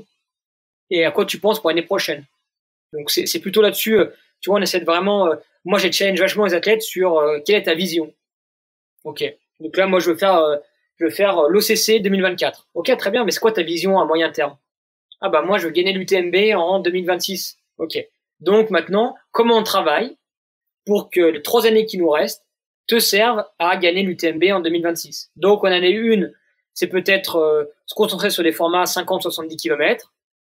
Aussi être opportuniste par rapport aux compétitions. Donc, l'année prochaine, il y aura les championnats d'Europe à Annecy. Ça permettrait de faire un gros focus là-dessus en début de saison, puis après un gros focus UTMB, et après une belle classique en fin de saison. En année 2, valider et passer le format 100 km pour qu'en année 3, être positionné sur un format 100 miles. Tu vois, c'est vraiment une construction de carrière et une vision que je veux qu'on partage entre les athlètes, les partenaires et le staff pour qu'on sache tous dans quelle direction on travaille et qu'on ait juste un tout petit peu plus de vision et d'éclaircissement sur OK, pourquoi est-ce qu'on fait ça en année 1 et dans ce cas-là, pourquoi des fois on va s'embêter à faire ci ou ça. Si on sait que ça va payer en année 2 et en année 3, on le fera. Si on se demande pourquoi on le fait, en fait, on va tous lâcher. Donc c'est vraiment ça, donner un cap d'une vision. OK, on sait dans quoi on se lance, on y va pleinement et après on ajuste. S'il y a besoin d'ajuster, on ajuste, c'est pas un souci. Mais on a le fil rouge, on a le fil conducteur et on y va. On y va vraiment. C'est ça aujourd'hui, moi ma partie elle est vraiment là-dedans. C'est OK. Quel est ton fil conducteur? Quel fil rouge on met en place? T'as combien d'athlètes qui veulent gagner l'UTMB 2026? Là, il va en de plus en plus. Non. Alors là, on dit gagner aujourd'hui. Non, mais en plus, je dis gagner, c'est vrai, mais aujourd'hui, c'est pas. Je veux dire, il y a personne qui se lève le matin en se brossant les dents en disant je veux gagner l'UTMB. Non, c'est comment est-ce que je peux être performant à un UTMB, à un championnat du monde, à un marathon de Mont Blanc, à un championnat de France, etc. Tu vois. Dans la démarche, c'est plus ça. Mais en tout cas, il y en aura de plus en plus. Ouais. Est-ce que tu as le souvenir il y en a eu, j'imagine, mais de moments de doute, de te dire est-ce que je suis la bonne personne? Est-ce qu'on a des résultats à la hauteur? Est-ce que les partenaires sont pleinement satisfaits? Enfin, ce que tu disais d'être l'homme de la situation, ou de toi peut-être au gré de l'évolution de ton rôle, j'imagine qu'il a beaucoup changé ces dernières années, de questionner ça et puis peut-être parfois d'être dans le doute. Il y en a de manière régulière, pratiquement journalière, je dirais. De me dire est-ce que tu fais les bons choix? Parce qu'en fait, moi, mon rôle aussi, c'est de donner un cap, de donner une vision. Et si moi je me trompe dans le cap que je donne, en fait, j'emmène tout le monde dans ces mauvaises décisions-là. Et ça, aujourd'hui, c'est ma responsabilité que je dois assumer et que j'assume pleinement parce que c'est ce qui me motive aussi, clairement. Moi, j'ai envie d'incarner un projet, j'ai envie d'incarner mon projet. Et c'est ce qui me motive et me remet en question un peu tous les jours. Donc oui, il y a une vraie remise en question. Et après, il y a eu notamment un gros moment de doute et de remise en question sur en tout cas cet hiver et le printemps, qui a aussi été du coup mis en lumière par du coup un peu ma course épique, en tout cas mon week-end épique en début de saison au championnat de France. Et en fait, j'ai connu vraiment une période très compliquée sur le fait que j'étais complètement cramé à tous les points, nerveusement, physiquement, intellectuellement. J'en avais marre et j'en avais marre de me dire pourquoi est-ce que tu fais tout ça? Est-ce que tu es la bonne personne et est-ce que tu vas y arriver? Tu vois, donc ça a quand même duré longtemps et ça m'a énormément endurci et ça m'a fait vachement ouvrir les yeux sur à la fois ce que je faisais de bien aussi, de savoir avec qui j'ai envie de travailler. Parce que c'est ça, en fait, c'est dans les moments durs que tu vois avec qui tu veux travailler et qui sont les personnes qui sont là aussi pour toi quand ça va pas bien. Et c'est vrai que c'est dans les moments-là où, en fait, on a vraiment besoin des autres. Tu vois, aujourd'hui, un athlète qui gagne à l'UTMB, demain, il a besoin de personne. Enfin, il sort sur la vague. Faut juste l'aider un peu à pas se faire bouffer par tout l'aspect médiatique, mais globalement, il a besoin de personne, il a réussi. Là où les athlètes ont besoin, c'est quand ça va pas bien. Et c'est là où tu crées les vraies relations, c'est là où tu vois aussi la vraie nature des personnes, et c'est là où je trouve que tu tires l'essence même de la motivation pour laquelle tu veux continuer à travailler sur tel ou tel projet, tu vois. Donc moi, en fait, ça m'a vraiment ouvert les yeux. J'ai pris beaucoup de temps pour essayer de tout poser sur le papier de manière très claire. Parce que ça mouline. Donc, tu vois, je dormais pas les nuits parce que je réfléchissais à 1 milliard de trucs et que j'arrivais pas à faire une boule de papier dans la tronche et d'acheter à la poubelle. Donc, je dormais pas ou j'écrivais, mais c'était pas clair. Donc, en fait, c'était pas du tout productif. Donc, derrière, ça impacte les autres le voient, le team, enfin, les athlètes le voyaient, les partenaires le voyaient, aussi, ma compagne, Lucie, le voyait aussi. Et c'était pas cool pour en tout cas c'était pas agréable pour personne et surtout pas pour les autres parce que je me suis toujours dit qu'il fallait toujours être professionnel et pas montrer de failles et en fait c'est la première fois que j'ai accepté de rencontrer une. Et du coup, de l'assumer, de la matérialiser et de me dire que bah non, tu dois pas, en fait, à te montrer complètement sans faille. Et ben, du coup, l'attente, elle est énorme derrière. Et du coup, on te laisse pas, tu te mets dans une position qui peut être délicate parce qu'aujourd'hui, on t'attend en tournant sur tout le temps, partout. Et en fait, dès que ça va pas bien, et ben tout te retombe dessus. Et après, t'as que à assumer parce que t'as toujours voulu être dans cette situation-là en disant bah non, je vais y arriver, vous inquiétez pas, je m'en sortirai, ça va bien se passer. Et en fait, juste de dire ok, bah finalement non, là ça va pas, ou je suis pas capable de le faire, ou bah là je traverse une période moins cool. Et ben en fait, tu crées vite de l'empathie. Et c'est là où tu vois que les gens en fait, ils ont envie de t'aider. Et c'est là où les relations humaines sont hyper fortes, c'est que tu vois en fait dans le regard de l'autre que d'une, c'est la nature, c'est normal, les gens, on passe tous par là à un moment donné de la vie. Et en fait, c'est ce qui aussi te permet d'apprendre et d'avancer. Et au lieu de faire le gros dur en disant non, il y a rien qui m'atteint, et ben en fait de juste un tout petit peu ouvrir les vannes. Alors après, avec le certain degré de pudeur que chacun veut mettre en place, et ben ça permet en fait de potentiellement y voir plus clair et d'apprendre, surtout encore une fois d'apprendre et d'en sortir grandi, quoi, plus fort, tu vois. Merci beaucoup Thomas, on a fait un long détour, mais c'était important je pense de rentrer en profondeur dans ton rôle. Il y a encore beaucoup de choses à dire, mais je vais essayer de résister dans une durée d'épisode raisonnable. On va raccrocher le fil du podcast avec la rubrique qui est le questionnaire de Proust. J'aurais voulu savoir quel était le moment qui a changé ta vie pour toujours, perso, pro. Jusqu'à maintenant, je pense que c'est vraiment cet automne 2017.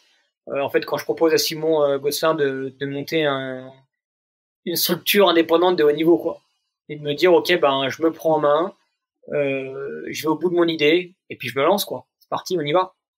Puis on verra bien ce qui va se passer. L'accomplissement qui t'apporte le plus de fierté. Tu ressens ça, de la fierté ? Ben j'en ai de la fierté, mais j'ai du mal à l'exprimer.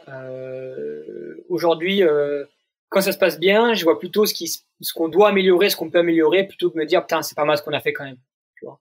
Et on me le dit beaucoup. Que je dois plus savourer et plus être conscient de ce qu'on fait. Et moi, ce qui m'intéresse, au contraire, c'est comment est-ce qu'on peut encore plus avancer, qu'est-ce qu'on peut faire encore de mieux, qu'est-ce qu'on peut faire encore de plus pour continuer de progresser, quoi, dans tous les domaines. Et du coup, j'essaie des fois de temps en temps de me dire, ouais, c'est quand même pas mal ce qu'on fait, et c'est pas mal aussi ce que toi tu fais, Tom, dans ton rôle et dans tes missions. Aujourd'hui, ce qui me rend le plus fier, c'est de me dire que l'année prochaine, les athlètes du team pourront vivre pleinement de leur passion, qui est d'être un athlète de haut niveau en trail running. Et en fait, de me dire que, en même pas 5 ans, j'ai réussi à d'une certaine manière, contribuer à pouvoir faire vivre des gens de ce qu'ils aiment, vraiment, dans quelque chose où ils sont pleinement épanouis, quoi. Et c'est pour ça qu'aujourd'hui, moi, ce que j'admire le plus dans les entrepreneurs, c'est ça en fait, c'est qu'ils vont se battre corps et âme pour malgré tout contribuer à nourrir des familles, quoi. Et ça, je trouve, c'est la plus belle histoire qu'un chef d'entreprise peut compter, parce qu'encore une fois, c'est de l'humain. Et moi, je me rappellerai toujours d'une phrase, c'est quand je suis allé voir du coup Matrix. Et le directeur général de Matrix s'appelle Gilles Réguillon. Il m'a dit un jour, mais tu sais, on renégocie un partenariat. Et aujourd'hui, c'est un grand chef d'entreprise, grâce à qui j'apprends énormément, notamment. Et il m'a dit un jour, mais tu sais, moi, si je mets plus dans le partenariat du team, et ben en fait, je mets moins pour faire vivre tel ou tel collaborateur ou telle collaboratrice. Donc aujourd'hui, moi, mon rôle avant tout, c'est de nourrir des bouches. Donc en tout cas, les personnes qui travaillent pour moi puissent nourrir leur famille. Et lui, il l'a utilisé pour me déstabiliser, qui a très bien réussi à faire. Mais ça m'a vraiment marqué parce que j'ai pris conscience de ça. Et je me suis dit, putain, mais en fait, malgré tout, toi aussi, à ton échelle, évidemment, à mon échelle et dans ma mesure, et en fait, l'année prochaine, la plupart des athlètes du team seront professionnels et pourront vivre, en tout cas pour la plupart, que de ça. Et ça, je suis hyper fier parce que je me dis que que c'est beau, en fait, c'est noble. C'est noble, je trouve que c'est noble, c'est juste. Et puis tu pourras renégocier avec tes partenaires pour leur tenir le même discours. Tu as des bouches à nourrir. Ouais, nous on parle beaucoup de process de haut niveau. Et en fait, c'est ça. En fait, c'est au-delà des performances, c'est qu'est-ce que l'athlète peut mettre en place en étant professionnel. C'est pas de dire il a besoin d'argent parce qu'il a gagné telle course. C'est à quoi l'argent va leur servir. Et c'est mieux se reposer, mieux s'entraîner, mieux optimiser, aller plus de fois chez le kiné ou chez l'ostéo, partir plus de fois en stage d'entraînement, pouvoir passer plus de temps avec leur famille, avec leurs proches. Enfin, c'est tout ça, quoi, tu vois. Et aujourd'hui, un athlète de haut niveau, il est tellement sollicité de toutes les parts, c'est tellement dur de faire les bons choix que d'un moment, faut les aider, quoi. Faut les aider. Et dans un sport qui est peu professionnel comme le nôtre, moi, je suis hyper fier de me dire, ça y est, mes athlètes seront professionnels. En tout cas, les athlètes du Team Silas Matrix seront professionnels l'année prochaine. Et ça, c'est en partie grâce à moi. Et tu vois, ça montre aussi, que le projet, qu'il fonctionne bien, qu'il est périn et qu'il évolue, fort et bien. Dernière question pour toi, Thomas, pour ce questionnaire de Proust. Ton occupation favorite quand t'es pas sur les sentiers ou en train d'accompagner l'équipe? Voilà, et ma copine Lucie dira pas le contraire, c'est discuter. J'adore discuter. Enfin, ça me passionne, mais de tous les sujets, tu vois, mais de discuter, l'échange humain, j'adore ça. Tu vois. C'est pour ça que j'aime pas parler par message. Ça me gave. J'adore discuter. Et il y a deux contextes dans lesquels je pense à la fois on adore discuter avec moi et à la fois on me déteste. Le premier, c'est les voisins. Aujourd'hui, j'ai la chance d'habiter dans un tout petit village, dans un tout petit hameau, et d'être très proche des voisins. On a des passions communes aux alentours de la montagne et de plein de choses. Donc en fait, on est tout le temps tous dehors et on se voit tout le temps, tous les jours, et on prend tous le temps de discuter. Tu vois, on a des poules en commun, donc tous les soirs quand on va chercher les œufs, on prend le temps de discuter. On a un framboisier un peu commun avec les 4-5 voisins de chez moi, donc pareil, on se retrouve toujours aux framboises à discuter avec tout le monde. Enfin, ça, j'adore ça parce que c'est le sens même pour moi c'est ce que j'adore, Et le deuxième point, et là c'est plutôt côté staff, c'est toutes les soirées pendant les événements où en fait je tiens la grappe d'un Noah sur la com, d'un Jocelyn sur la nutrition, avec Simon sur l'entraînement avant, avec les athlètes jusqu'à point d'heure où en fait on fait que discuter, je leur tiens la grappe et ils n'arrivent pas à se défaire de ça et en fait on discute de tout sur la suite, l'évolution, ce qu'on peut faire de mieux, ce qu'on peut faire de plus, ce qui a bien marché, ce qui a pas bien marché, et puis un peu de tout, quoi. Aussi, on parle de conneries, de potes, de tout ça, quoi, tu vois. Jusqu'à point d'heure, et en fait, on se couche à des heures pas possibles, et le lendemain, faut se lever à 6 heures du mat pour aller sur les courses, et on est tous, on tire tous un peu la gueule parce que j'aurais tenu la grappe pendant 3 heures la veille, quoi. C'est un peu le traquenard. Si toi, tu vas pas dormir, n'empêche pas les autres d'aller dormir, Thomas. Ouais, c'est ça. Ils m'appellent un peu tous le traquenard au sein du team. Ils le savent, donc bon. S'ils restent, c'est qu'ils sont contents. Thomas Traquenard, Janichon. Thomas, on va parler des championnats de France de trail. Je vais juste planter le décor pour nos auditeurs. Donc, il s'est passé cette année à la Cité de Pierre, qui est un site classé au cœur des Causses et des Cévennes, qui est un territoire inscrit au patrimoine mondial de l'UNESCO. Sur le Coston, en Aveyron, à 15 km de Millau et de son célèbre viaduc, cette Cité de Pierre offre des paysages somptueux et une découverte de rochers aux formes insolites. Le samedi 18 mars dernier à 8h30 était donné le départ des championnats de France de trail court, une course de 31 km pour 1150 mètres de D+. Et le lendemain à 6h, c'était le format long, 68 bornes et 2700 mètres de D+. Il y avait également des formats de course enfants, 16 km, 10 km. Il y a des petits changements sur le parcours puisque la direction de course a modifié quelques jours avant le départ le 68 km et le 31 km suite à un problème visiblement foncier. Donc voilà, le 31 km était le plus impacté et je crois que le 68 km a perdu à peu près 200 mètres de dénivelé dans la bataille, mais une distance qui a été sensiblement la même. Et donc l'enjeu autour de cette course en particulier, c'était d'aller chercher sa sélection pour l'équipe de France avec en ligne de mire des championnats du monde qui se tenaient à Innsbruck 3 mois plus tard au mois de juin. Thomas, je pense que tu connais le podcast, il y a une rubrique qui fâche, c'est toujours le moment où ça dérape dans l'épisode, c'est la question qui pique. Bon, c'est un peu tiré par les cheveux, je te préviens, là, aujourd'hui c'est toujours un peu le cas, mais voilà. On va parler donc de la Cité de Pierre. Je suis sûr que tu le savais, mais en 1884, Édouard Martel, le père de la spéléologie, qui avait déjà découvert les gorges du Tarn, a exploré la Cité de Pierre sur le site de Montpellier-le-Vieux. Et en 4 jours, il a exploré la Cité de Pierre dans tous les sens et il s'est enthousiasmé pour ce qu'il a appelé alors la Nouvelle Pompéi. Martel, c'était donc le père de la spéléologie. J'ai donc des questions pour toi sur les grottes. Tu vois, c'est très très logique. Avec un vrai faux, j'ai à te proposer. 3 questions pour toi, Thomas. Aujourd'hui, on a découvert que 1% des grottes qui sont présentes sur Terre. Est-ce que ça te paraît plausible? Je dirais oui. Absolument. Voilà. Donc, j'ai pas tout à fait le détail, mais en tout cas, les experts se sont concertés et visiblement, on a découvert que 1 sur 100 à ce jour et toutes les cartographies qui ont pu être faites. Voilà. Donc, il reste encore pas mal à découvrir. Deuxième question pour toi, ça part fort. La cité de Pierre, elle est éminemment touristique. Elle reçoit la visite de nombreux touristes chaque année. Ça a inspiré Courtney Dauwalter qui réfléchirait elle aussi à commercialiser des billets pour aller visiter sa Pain Cave, moyennant quelques dollars. Est-ce que tu penses que c'est vrai? Je pense pas, mais avec les Américains, tout est possible. Non, effectivement, c'est faux. Alors j'ai le choix pour la troisième question, une que je vais juste lire qui est pour la vanne, mais qui sera pas la question. Okay. C'était, il existe un marathon aux Pays-Bas plébiscité par les coureurs adeptes de spéléologie, c'est le marathon de Groot-Erdam. Voilà, est-ce que c'est vrai ou faux? Pas mal.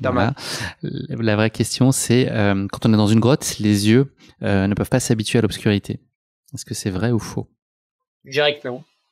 Eh ben si. Okay. Parce que c'est une obscurité absolue totale, donc tu pourrais y rester des heures entières. Ton œil pourrait pas aller identifier une petite source lumineuse qui permettrait de petit à petit s'adapter. Bon, écoute, t'as fait d'une pierre deux coups quand même, 2 bonnes réponses sur 3, c'est quand même pas mal. Un résultat marqué d'une pierre blanche dans les annales de course épique. C'est un beau lexique au niveau des grottes de la pierre, je vois ça, c'est pas mal. Ouais, exactement. Ouais, je gravite un peu autour de ça. C'est important. C'est gravé dans la roche. Thomas, on va parler des championnats de France de trail. Donc, c'est l'objet de notre épisode aujourd'hui. Pour donner un peu de contexte, là aussi à nos éditeurs, est-ce que tu peux nous dire qui était présent du team, donc à la fois côté athlète, avec quelles ambitions, et puis côté encadrement, voilà, qui était à leur côté? Alors c'était une belle équipe. Donc en fait, on est parti une semaine avant dans les Causses. Pour l'anecdote, en fait, Léo Bonnemer, qui s'occupe du suivi des athlètes de l'académie, habite à 3/4 d'heure de Millau. Donc lui est vraiment originaire aussi des Causses, dans un super beau village, là où il y a aussi une grosse compétition qui s'appelle le Lozar Trail, qui fait partie de l'organisation. Et en fait, on a logé pendant une semaine avant avec Anthony Felber et Lucie Germain là-bas pour appréhender un peu le lieu, terminer les dernières reconnaissances et puis couper un peu rentrer dans les meilleures conditions possibles dans cette compétition-là, puisque chez nous, habitant en montagne, mars oblige, il y a encore de la neige et c'est compliqué de mettre les baskets pleinement et puis c'est chiant de courir dans la neige aussi. Donc on en est parti une semaine avant. Et ensuite, on a rejoint tout le monde. Donc, il y avait une grosse équipe. Il y avait 2 courses, donc le trail court et le trail long. Sur le trail court étaient présents Anthony Felber et Chloé Chavreau, ainsi que Lucie Germain sur la partie féminine. Et sur le trail long, Baptiste Chassagne. En termes de staff, donc il y avait Noah, notre community manager et créateur de contenu. Il y avait Alexandre Viol, Léo Bonnemer, du coup, qui était le local de l'étape, qui venait nous donner un coup de main. Il y a Simon Gosselin qui est venu nous rejoindre. Et il y avait Anne Fourier, donc la prep mentale, qui est aussi venue nous rejoindre dès le vendredi soir. Donc ça faisait une grosse équipe de staff pour les athlètes, ce qui a permis d'optimiser un peu sur les parcours, mais c'était quand même, fallait pas qu'on soit plus. C'est quoi globalement les piliers que vous avez mis en place pour cette course-là, et pour se donner le plus de chances possible de succès? Est-ce qu'il y a des choses spécifiques que vous avez entreprises? Ouais, au-delà des reconnaissances et toutes ces choses-là un peu plus basiques, en fait, on s'est dit on va utiliser la force du team comme d'habitude, et notamment de la partie staff, donc structure, pour en fait avoir quelqu'un sur tous les endroits clés de la course. Donc en fait, on avait sur le trail court, on avait 6 points de passage identifiés en amont avec des personnes du staff du team pour avoir au moins un repère visuel, donner un petit conseil, donner un petit encouragement, donner des écarts, etc. Tout le monde était bien briefé. Et ça permettait en fait aux athlètes de savoir, ok, là je sais qu'il y a quelqu'un, donc c'est un visage familier, ça me reboostait, ça me donnait de la motivation et surtout ça me donnait les infos précises que j'ai besoin. Donc, tu vois, typiquement les écarts, on sait qu'entre un bénévole, un supporter et un concurrent, les écarts ça peut aller de la minute à 10 minutes d'écart. Et nous aujourd'hui, c'est vraiment quelque chose sur lequel en tout cas je mets l'accent sur n'écoutez que les écarts que nous on vous donne.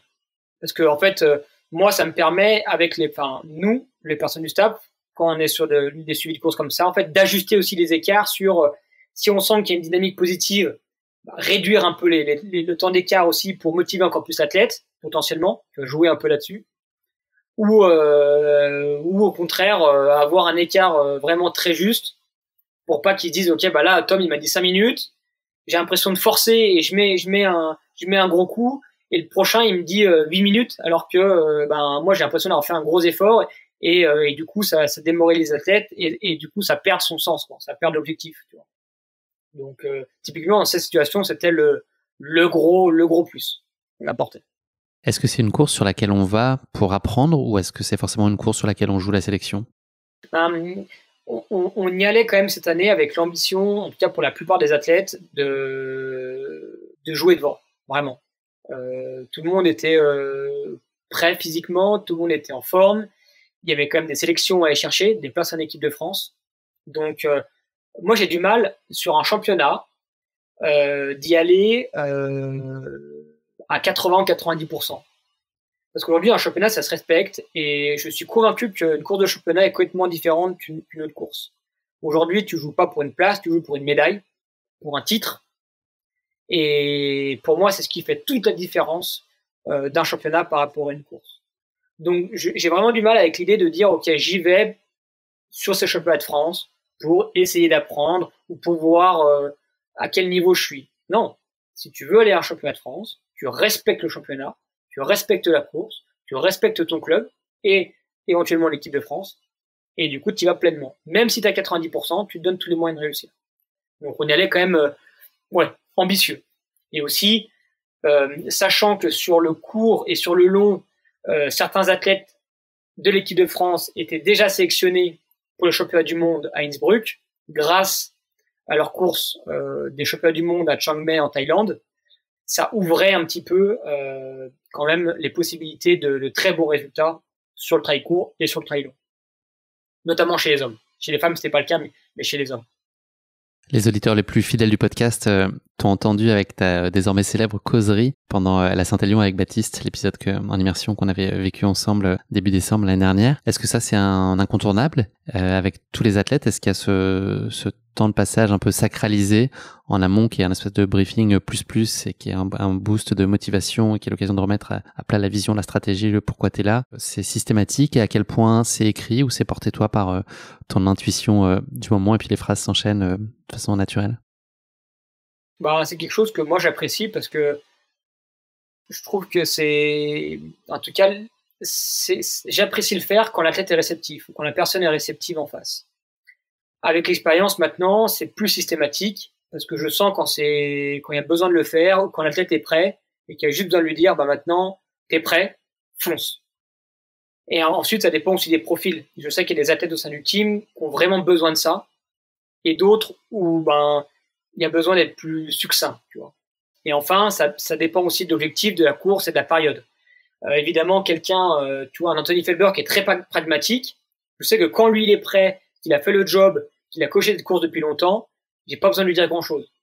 On réaffine la stratégie, comment être malin, les petites baselines de la course et qui sont travaillées aussi avec la préparatrice mentale pour être bien dans le même objectif. Et après, c'est parti, fonce, tu vois. Par contre, Baptiste Chassagne, Lucie Germain, typiquement, vont être beaucoup plus sensibles à ça. Et du coup, j'essaie vraiment d'écouter mon instinct et de sentir le bon moment pour le faire. Alors, j'écris aussi pas mal. Tu vois, pareil, ça, c'est les jours avant la course, je dors très peu. En tout cas, je dors mal parce que ça me travaille. J'essaie de réfléchir à qu'est-ce que je peux leur dire, quel mot va me permettre de les toucher et dans quelle position je me mets pour soit les booster, soit les bousculer, soit vraiment les motiver et on va dire les réconforter, si je peux dire. Donc je me note un peu des punchlines, des baselines ou des mots tu vois des mots clés. Et ensuite j'affine vraiment mes discours, en tout cas mes speeches quand il y a le besoin par rapport à ça. Mais oui, c'est quelque chose que j'aime bien faire parce que ça me motive. Mais ça me motive parce que j'y vois de l'intérêt en face. Si en face on me dit non mais là tu fais le clown et tu fais le show, là j'arrêterai ou je le ferai pas. C'est pas ça mon but, tu vois. Mon but c'est d'apporter le petit supplément d'âme à l'athlète et encore une fois d'amener ce petit gain marginal que je peux apporter en plus quoi. Est-ce que tu as souvent des intuitions avant les courses de tes athlètes et est-ce qu'elles se vérifient souvent? Sans forcément que tu les exprimes, mais est-ce que tu ressens les choses et tu dis que ça va être un grand jour ou pas? Ouais, vraiment. Vraiment là-dessus, j'avoue, je sais pas si c'est inné, c'est de la chance, etc. Mais tu vois, je le sens. Je le sens.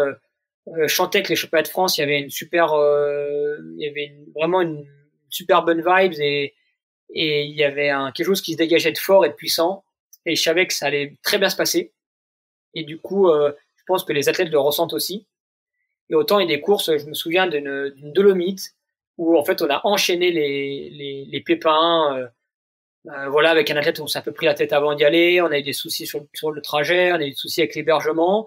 Et finalement, la course, ouais, là, il n'y avait pas une super bonne énergie. Et derrière, ça s'est ressenti sur les résultats, tu vois. Donc, je pense que je le sens. Tu vois, je chantais les championnats du monde, par exemple. Je chantais qu'on n'était pas forcément hyper prêts. Je chantais en tout cas, les athlètes n'étaient pas hyper prêts. Je chantais qu'ils pouvaient faire des belles choses, mais qu'il y avait moins de sérénité. Alors, j'ai du mal à expliquer, hein, et je leur dis pas. Mais ouais, typiquement, j'avais dit à Baptiste Chassagne à l'aller, et Lucie, quand on était allé à Innsbruck, j'ai dit, si j'avais une pièce ou un chèque à mettre sur un pari sportif et que j'étais pas dans le team, je le mettrais sur Benjamin Roubiol, championnat du monde. Tu vois, je sentais. Alors ça, évidemment, ça avec c'est dommage que tu l'aies pas mis. Ouais, ça a vexé un peu Baptiste, mais tu vois, c'est des choses où, ouais, je pense que j'ai un peu de chance. Alors je joue pas au jeu, mais ouais, des fois je sens un peu j'ai l'impression de sentir un peu la course, quoi. La course, justement, est-ce que tu pourrais nous partager là en 4 petits chapitres les différentes courses et les différentes destinées des 4 athlètes qui étaient présents sur ces championnats de France? On va commencer par Lucille et par le cours. Ouais. Lucie, du coup, c'est toujours exacerbé parce que c'est ma copine. On vit ensemble et on est ensemble. Alors, c'est jamais le plus évident parce que c'est parfois pas évident de concilier vie de couple et du coup athlète manager. Mais on y arrive plutôt assez bien et ça dure. Ça fait plus de 3 ans et demi qu'on est ensemble. Donc ça dure et on est, je pense, épanoui là-dedans et c'est cool. C'est trop cool même. Et Lucie, du coup, qui revenait d'une grosse saison compliquée avec un souci de santé l'année passée, avec un gros déficit énergétique. Donc c'est à la fois un souci de santé et à la fois quelque chose qui peut vite être tabou.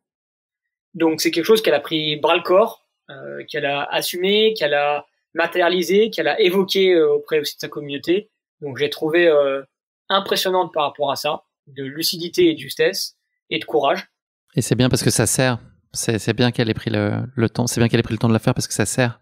Ouais, exactement. C'est encore tabou et je pense qu'il y a des personnes qui se retrouvent dans sa situation. Ça les accompagne, je pense, ça les aide. Donc c'est aussi très bénéfique. Effectivement, moi j'étais très touché par le fait qu'elle exprime aussi librement ça, qu'elle s'ouvre à ce point-là sur ce qui peut être de l'intime et en même temps se dire que tout le monde en bénéficiera, quoi.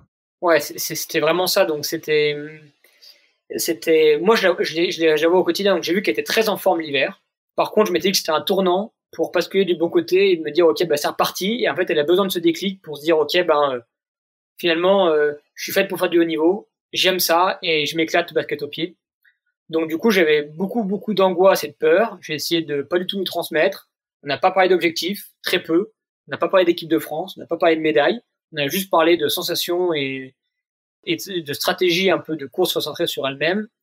Et au final, elle fait une course de top niveau, alors qu'elle avait très peu mis les baskets parce qu'on habite en montagne et qu'on skie beaucoup l'hiver. C'était un vrai choix et un vrai pari sur un profil roulant qui, je pense, qui est pas ultra adapté à ses qualités les plus fortes. Et elle va chercher une médaille de bronze impressionnante avec un chrono ultra solide puisqu'elle termine à 3 minutes de Clémentine, moins de 3 minutes de Clémentine Geoffrey et à 1 minute de Louise Penaud. Donc médaille de bronze. Et du coup, c'était été un vrai soulagement, quoi. Un vrai soulagement pour moi, un vrai soulagement pour elle. Et ouais, et de se dire, ok, ça y est, quoi, c'est invalidé toutes les choses qui ont été mises en place, et ça vient enfin tourner du bon côté, quoi, tu vois. Et on a pu voir l'avenir de manière beaucoup plus sereine avec une construction sur des acquis, quoi. Donc c'était un vrai soulagement, vraiment un vrai soulagement. C'était hyper fort. Ensuite, il y a eu Anthony Felber, Anthony Felber, c'était vraiment un pari. Il sortait d'une saison, lui, pour le coup, qui était exceptionnelle sur le Golden Try World Series. Que des gros résultats, très peu de contre-performances. Un pari de faire aussi beaucoup de ski l'hiver. Et là, le but, c'était de jouer clairement pour une médaille, voire le titre. Donc vraiment de faire un peu un all-in. Et malheureusement, ça s'est pas passé comme prévu. Et il a raté sa course. Il n'était pas aussi fort que ce qu'il pensait. Et puis il a raté sa course à tout point de vue. Donc il a un peu lâché mentalement. Il a vu qu'il avait pas les grandes cannes. Et du coup, forcément, quand le discours interne est plutôt basé sur ok, tu prends les risques et tu essaies de jouer et de faire un all-in pour essayer de jouer quelque chose de gros. Et finalement, tu te rends compte que t'as pas les armes pour. Et c'est compliqué. Mais il a quand même tenu et il fait un top 20 honorable, c'est ce que je fais de France. Donc, la déception, oui, mais à la fois, on s'est vite remis en question, on est vite retourné au boulot en disant bon, on savait aussi qu'il y avait une grosse part d'incertitude, donc c'est pas grave et ce sera bénéfique pour la suite. C'est aussi une petite claque un peu derrière la tête en disant bon ça ne peut pas aussi bien marcher que l'année passée, donc on va se remettre un peu en question, on va retravailler et puis ça va aller mieux. Donc c'était plutôt la petite claque qui fait du bien et qui fait avancer. Et ensuite sur le Trico, il y avait Clovis Chavreau, donc qui était la recrue, qui était le premier gros déplacement avec nous, son intégration un peu au sein du team. Et puis c'était un peu lui, il sortait aussi d'une blessure qu'il a contractée à l'automne d'avant, c'est une fracture de fatigue. Donc il avait vraiment un peu l'impression d'être un peu un imposteur, en tout cas d'avoir ce syndrome un peu de l'imposteur en disant ils m'ont recruté pour être à tête de haut niveau et je commence en étant blessé. Donc super l'image que je dégage et le projet que je mène finalement il est pas si viable que ça. Et moi c'était vraiment lui enlever cette pression-là en disant mais en fait j'ai pas d'attente par rapport à toi, juste éclate-toi par rapport au temps de passage que tu as mis en place, tu vois. Et c'est juste d'être le meilleur le jour J. Mais moi aujourd'hui si je t'ai fait confiance et si je crois en toi, c'est pour ce que tu as fait et ce que tu vas faire. C'est pas ce que toi tu vas juste faire le jour J. Donc enlève-toi ce contexte-là et croque pleinement ce championnat de France et vois jusqu'où t'es prêt à courir. Et finalement, il fait en fait une course au panache, à la bataille pour du coup la Sélec en équipe de France jusqu'au bout. Et ça se termine par un sprint mémorable avec du coup Simon Guignard, une autre révélation, et Arnaud Bonin, donc pour la 4e place. Un sprint derrière la ligne droite qui était un faux plat montant à environ, je pense, 10 km/h. Donc c'était vraiment aussi risible que beau de les voir les trois se dépasser à fond alors qu'ils étaient à 2 à l'heure, quoi. Tu vois. Mais ils étaient les trois à bloc. Donc c'était vraiment à la fois hyper drôle de les voir les trois à 50 mètres d'écart mais pas pouvoir aller plus vite et donner tout, quoi. Tu vois, ils étaient vraiment dans la quintessence de l'effort et c'était vraiment hyper beau à voir. Donc ça venait valider le vrai niveau en tout cas de Clovis.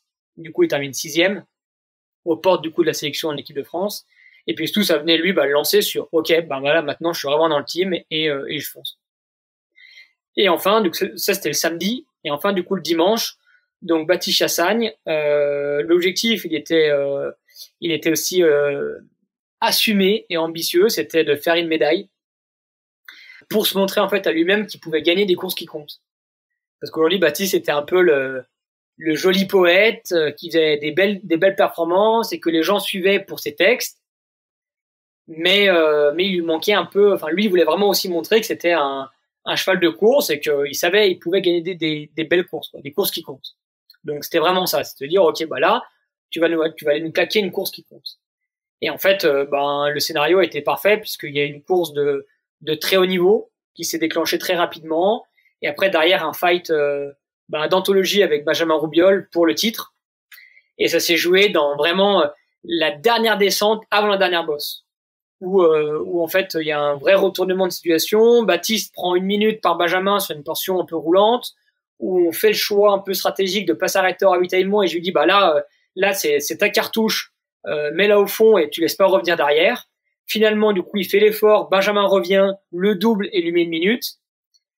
Et en fait on sait pas d'où il arrive à ressortir ça. Il revient sur Benjamin sur une portion un peu roulante, il le double, il lui met 10-15 secondes et dans la descente je lui dis là, tu mets le vis, tu visses un gros coup, tu joues à l'intox, tu le mets 1 minute juste pour plus qu'il puisse te voir, pour plus quitter en visuel, quoi. Et en fait, tu le surprends en attaquant dans la partie un peu descente technique qui n'est pas un point fort de Baptiste. Et tu fais une dernière bosse d'anthologie et tu laisses pas revenir, quoi. Et en fait, je pense que Benjamin commençait à être un peu dans le dur. Enfin, s'attendait pas à ce que Baptiste attaque dans la descente. L'a perdu de vue, tu vois, juste en visuel. Et ce qui a permis un peu de mettre le doute dans l'esprit de Benjamin. Et en fait, derrière, comme on avait reconnu et qu'on savait le parcours était hyper sinueux et que tu pouvais pas voir à plus de 20 secondes, et ben en fait, le but c'était vraiment que Benjamin n'ait plus en point de mire Baptiste pour pas qu'il dise je puisse revenir, tu vois, pour qu'il ait le minimum d'informations sur les écarts, etc. Et nous, en ayant les écarts, on pouvait du coup ajuster ça. Donc en fait, Baptiste a réussi un coup de maître là-dessus en attaquant là où il n'était pas attendu et derrière en fait maintenir le tempo. Et dans le début de la dernière bosse, du coup, moi je l'ai vu vraiment avant la descente quand je lui dis vraiment attaque-le là où il t'attend pas et le pied de la dernière bosse, donc qui était à 2 km de l'arrivée. Et là j'ai dit à Baptiste, bah écoute, maintenant t'as fait l'effort, t'as fait le job, maintenant ne va pas trop loin dans l'effort, plutôt gère ton truc et gère-toi. Ça serait trop con que tu crampes et que tu laisses filer ce titre, quoi. Donc maintenant sois lucide, froid, pragmatique et te laisse pas bouffer par tes émotions. Et du coup, ça a amené à ce qu'ils maintiennent l'effort et ils gagnent avec un peu plus d'une minute d'avance. Et c'était un moment incroyable aussi, quoi. Et ça venait ponctuer un week-end marquant.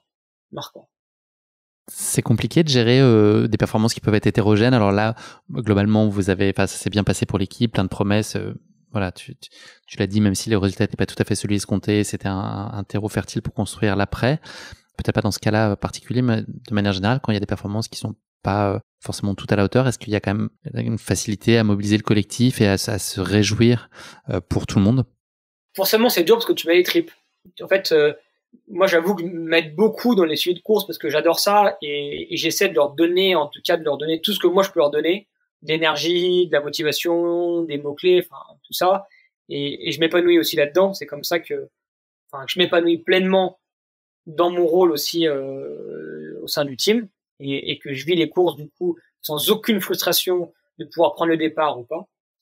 Mais c'est sûr que quand ça fonctionne comme ça, c'est magnifique. Mais à la fois, il y a aussi des moments, Sierzinal cette année, Anthony Felber, Simon Paccar au départ, les deux ratent leur course. Alors Simon Paccar explose complet, Anthony fait une course moyenne, enfin honnête on va dire, il limite la casse. C'est moins bien que l'année d'avant, mais il explose pas. Forcément, c'est la gueule de bois parce que tu mets tout et moi je leur demande de tout mettre et moi aussi personnellement je mets tout. Donc forcément, t'es déçu, t'es touché et c'est ça en fait qui te fait repartir au combat encore plus fort, tu vois. On s'est dit après Zinal, ok, on va plus refaire les mêmes erreurs, on va apprendre encore plus et on va encore plus se donner les moyens de faire mieux et d'aller au bout des choses, quoi, tu vois. C'est dur parce que de voir la détresse dans les yeux de tes athlètes, en tout cas des athlètes du team, ça fait pas du bien. Et des fois de retrouver des athlètes qui sont en pleurs, ça touche. Mais c'est ce qui aussi permet de recentrer sur l'essentiel. Malgré tout, c'est que du sport. Même si c'est du sport de haut niveau, c'est que du sport. Il y en a qui crèvent la faim, il y en a qui sont en guerre, il y en a qui meurent tous les jours, il y en a qui sont pas en bonne santé ou qui ont des maladies graves. Il y en a qui ont pas la chance de grandir dans des familles privilégiées comme nous on a la chance de le faire. Donc déjà, il faut un peu reconnecter ça à la réalité de la vie, quoi. Ça reste que du sport, encore une fois. Il faut juste mettre un pied devant l'autre. On a de la chance de vivre de notre passion, d'avoir une tête bien faite, des jambes qui fonctionnent et un cœur qui travaille assez bien. Donc on est déjà des privilégiés. Donc oui, c'est de la déception, mais on n'a pas le droit de se plaindre parce que on crève pas la faim et on n'est pas en guerre. Est-ce que tu as le sentiment que le regard il a changé sur le team suite à cette course épique? En quoi ça a pu être un marqueur peut-être pour vous de votre progression, une validation? Je pense qu'il a je sais pas s'il a changé le regard que les gens ont sur le team, mais en tout cas il a validé l'ambition qui était assumée de dire on veut être une équipe qui compte à l'échelle nationale et internationale. On veut faire partie des meilleures équipes du monde. Et si tu veux faire partie des meilleures équipes du monde, il faut déjà très bien travailler. Et derrière, il faut le valider en compétition. Donc, gagner ou être acteur. Et en fait, ça venait valider le fait que, on pouvait être des acteurs crédibles de la performance et du haut niveau avec, un staff ultra compétent et en plus investi dans ce projet-là. Et puis surtout une force collective qui était identifiable aux yeux de tous. Sur 4 athlètes, il y en a quand même 3 qui performent à très haut niveau. Et aujourd'hui, je pense pas qu'il y ait beaucoup d'équipes, en tout cas sur le championnat de France, qui aient fait un meilleur bilan que nous, tu vois.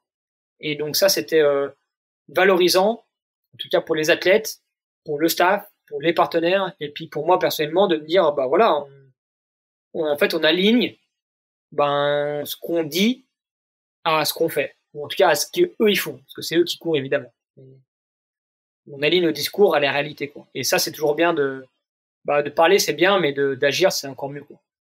Si on observe un peu la suite de l'année de façon un peu globale, donc il y a eu peut-être quelques déceptions ponctuelles, mais globalement, vous avez eu des résultats très intéressants sur le marathon du Mont Blanc. Il y a eu Cirzinal dont tu as parlé, il y a eu l'UTMB, où l'équipe a beaucoup brillé aussi de manière générale. Est-ce que là, aujourd'hui, tu es là où tu imaginais, où tu rêvais être il y a quelques temps, là, s'il y avait eu cette photographie, si on a pu avancer dans le temps il y a 2-3 ans, est-ce que tu es aligné à la fois la performance est une chose, mais l'écosystème que tu as construit au sein de ce projet-là, à nouveau sur les valeurs sur lesquelles tu avais construit ce socle sur lequel tu voulais construire ce projet, est-ce qu'aujourd'hui, tu es pleinement là où tu aurais pu rêver, bien au-delà de ce que tu pourrais rêver?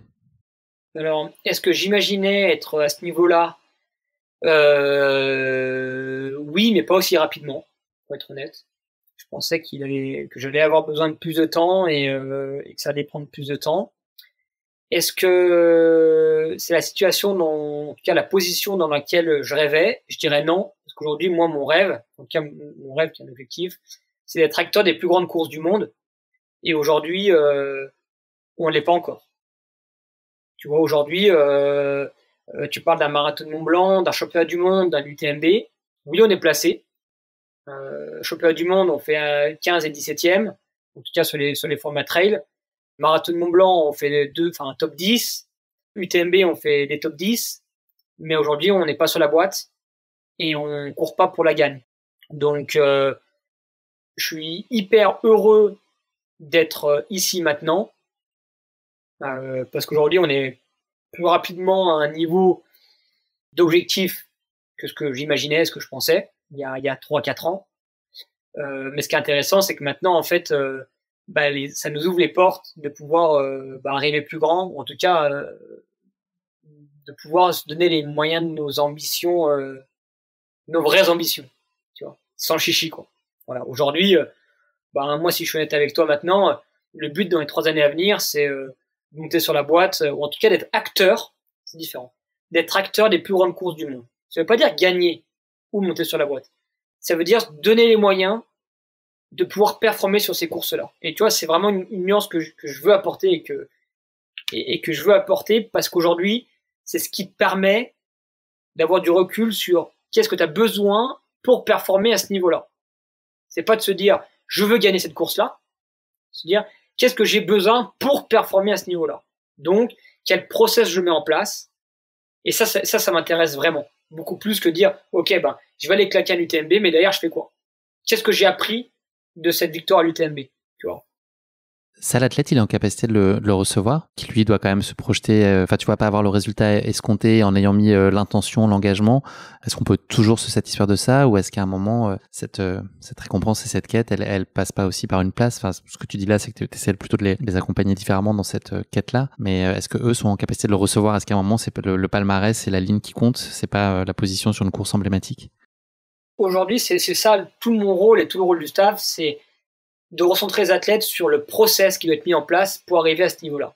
Parce qu'aujourd'hui, on dit, ok, qu'est-ce que tu veux faire? Je veux gagner l'UTMB. Ok, très bien. Ça, c'est la finalité. Mais qu'est-ce que tu mets en place? Qu'est-ce que tu vis entre-temps? Qu'est-ce que tu apprends pour arriver à ce niveau-là? Et quand tu arriveras à ce niveau-là, sur quoi on va pouvoir s'appuyer pour soit y rester, soit aller encore plus haut? Donc, c'est pour ça que pour moi, la place, elle a peu d'importance.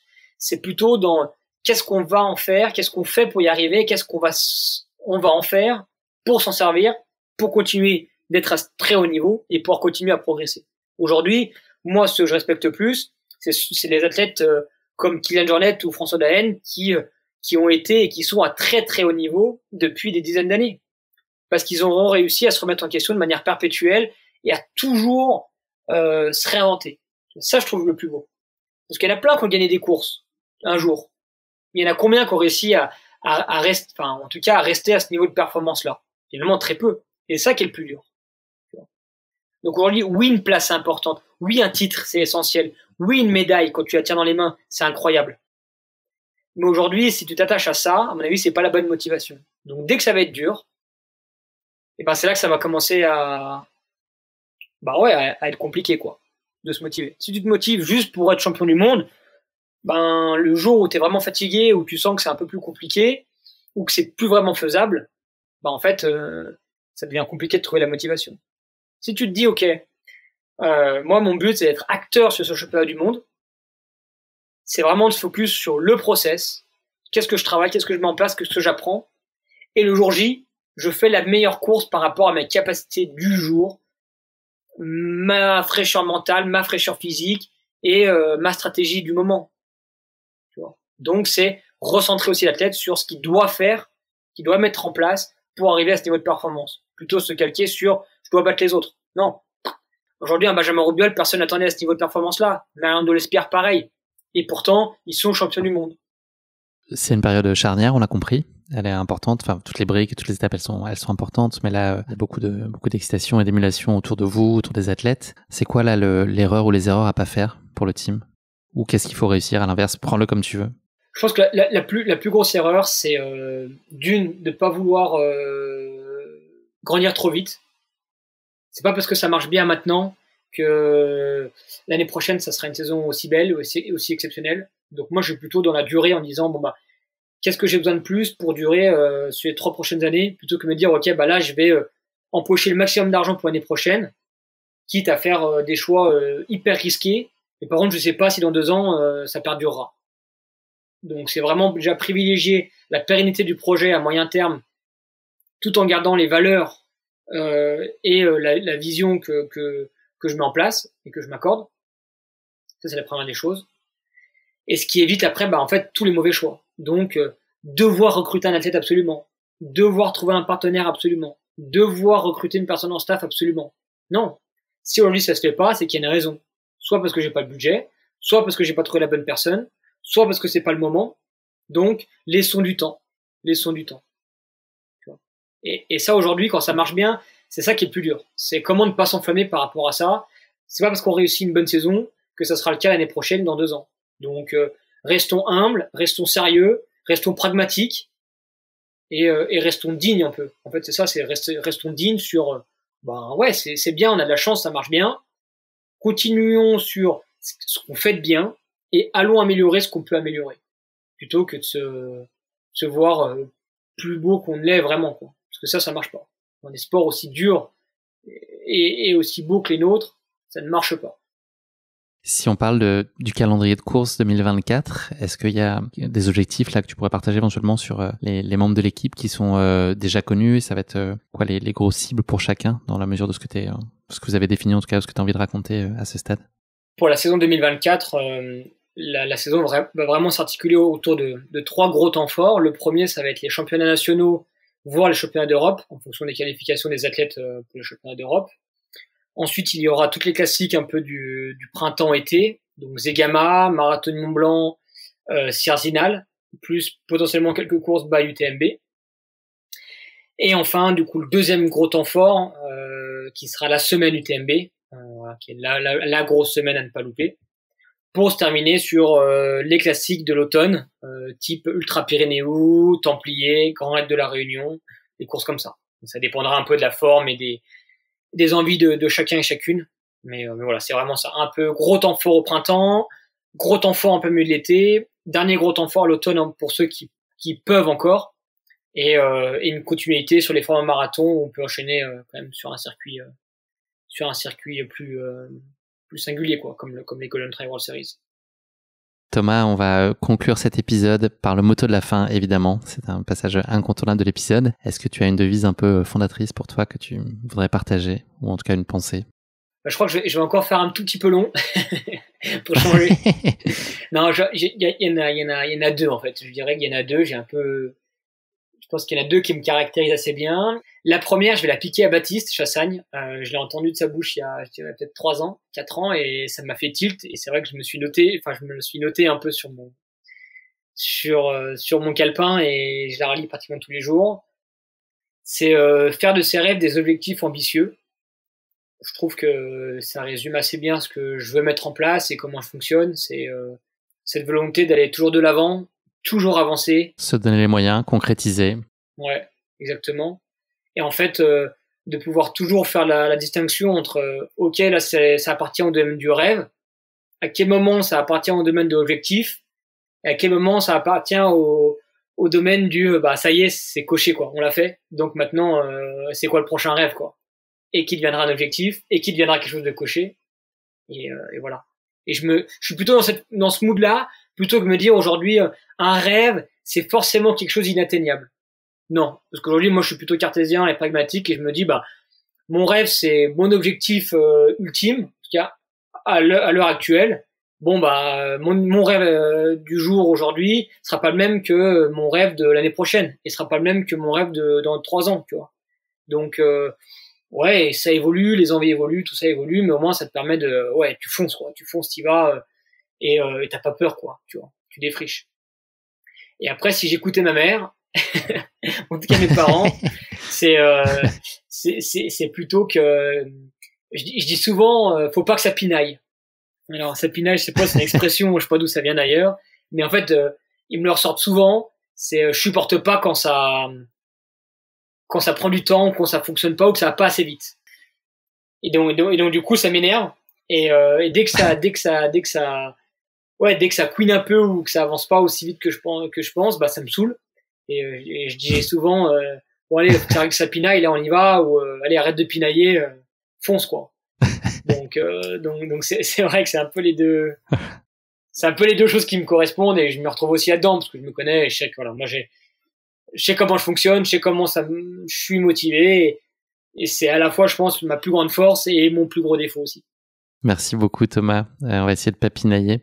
J'espère qu'on a papinaillé là pendant l'épisode, on a été bien là. Ouais, c'est efficace. On a pris le temps de se dire les choses essentielles, et c'était vraiment hyper intéressant. Merci beaucoup, là on est arrivé au terme de cet épisode. Merci pour ta transparence et puis ton sens aiguisé de la formule, et puis la vision de ton rôle qui est, je trouve, vraiment captivante, et puis de l'avoir illustré aussi de façon très concrète. Je pense que ça peut aussi éclairer tous nos auditeurs, et puis moi le premier, sur les rouages de la création d'une équipe très de haut niveau. On voit des équipementiers existants qui ont constitué des équipes, mais voilà, là aussi comment est-ce qu'on démarre avec juste une envie, en étant très jeune. C'est intéressant de voir tout le chemin parcouru. Bravo justement pour ce chemin que vous avez accompli, et le travail qui a été mis en œuvre pour ça. J'imagine que tu dois voir encore toute la longueur du chemin qui est devant vous, mais bravo, en tout cas il a déjà sacrément fait allure avec ce que vous avez construit jusqu'à maintenant. Je te souhaite donc à toi et puis à ton équipe, que j'affectionne aussi tout particulièrement, tu le sais, plein de beaux résultats, plein de beaux moments. Tous ensemble vous êtes un super beau collectif, et puis j'espère qu'on aura l'occasion de se croiser beaucoup. Par chance on se voit beaucoup sur les lignes de départ ou sur les bords de sentier, donc j'espère que 2024 nous gâtera aussi sur ce registre-là. Je te remercie aussi, parce que c'est grâce à toi, grâce à vous aussi, que les gens savent ce qu'on fait, comprennent ce qu'on fait aussi, et c'est un métier qui est nouveau. Manager d'une équipe, c'est un métier où les gens n'ont pas forcément conscience de ce que ça représente ou de ce qu'on fait vraiment, et c'est grâce à vous et ce genre d'entretien qu'on peut essayer de mettre un petit peu la lumière sur ces rôles-là, et voilà, donc j'espère que ça a intéressé et que ça va intéresser. Encore un grand merci, parce que j'apprécie vraiment qu'on prenne le temps de discuter et d'échanger là-dessus, parce que avant tout c'est une passion, et comme toi ça l'est aussi, je pense, pour Course Épique, ça reste des métiers passion, et on a de la chance de les vivre. Ouais, beaucoup de chance, et on la partage. Merci pour tout Thomas, c'était un grand plaisir. À très vite. Merci Guillaume. Merci d'avoir écouté cet épisode. Si vous l'avez écouté jusqu'ici, c'est qu'il vous a probablement plu. Alors n'hésitez pas à noter le podcast et rédiger un avis sur votre plateforme d'écoute favorite. C'est essentiel pour soutenir ce travail indépendant. Cela ne vous prendra que quelques secondes, et ça change beaucoup de choses pour le podcast. Et pour être sûr de ne manquer aucune course épique à venir, n'oubliez pas de vous abonner sur votre plateforme d'écoute. Merci encore infiniment pour votre soutien, votre fidélité et vos chaleureux messages que je lis et auxquels je réponds avec un immense plaisir. S'il vous plaît, continuez. À très bientôt pour une nouvelle course épique, évidemment.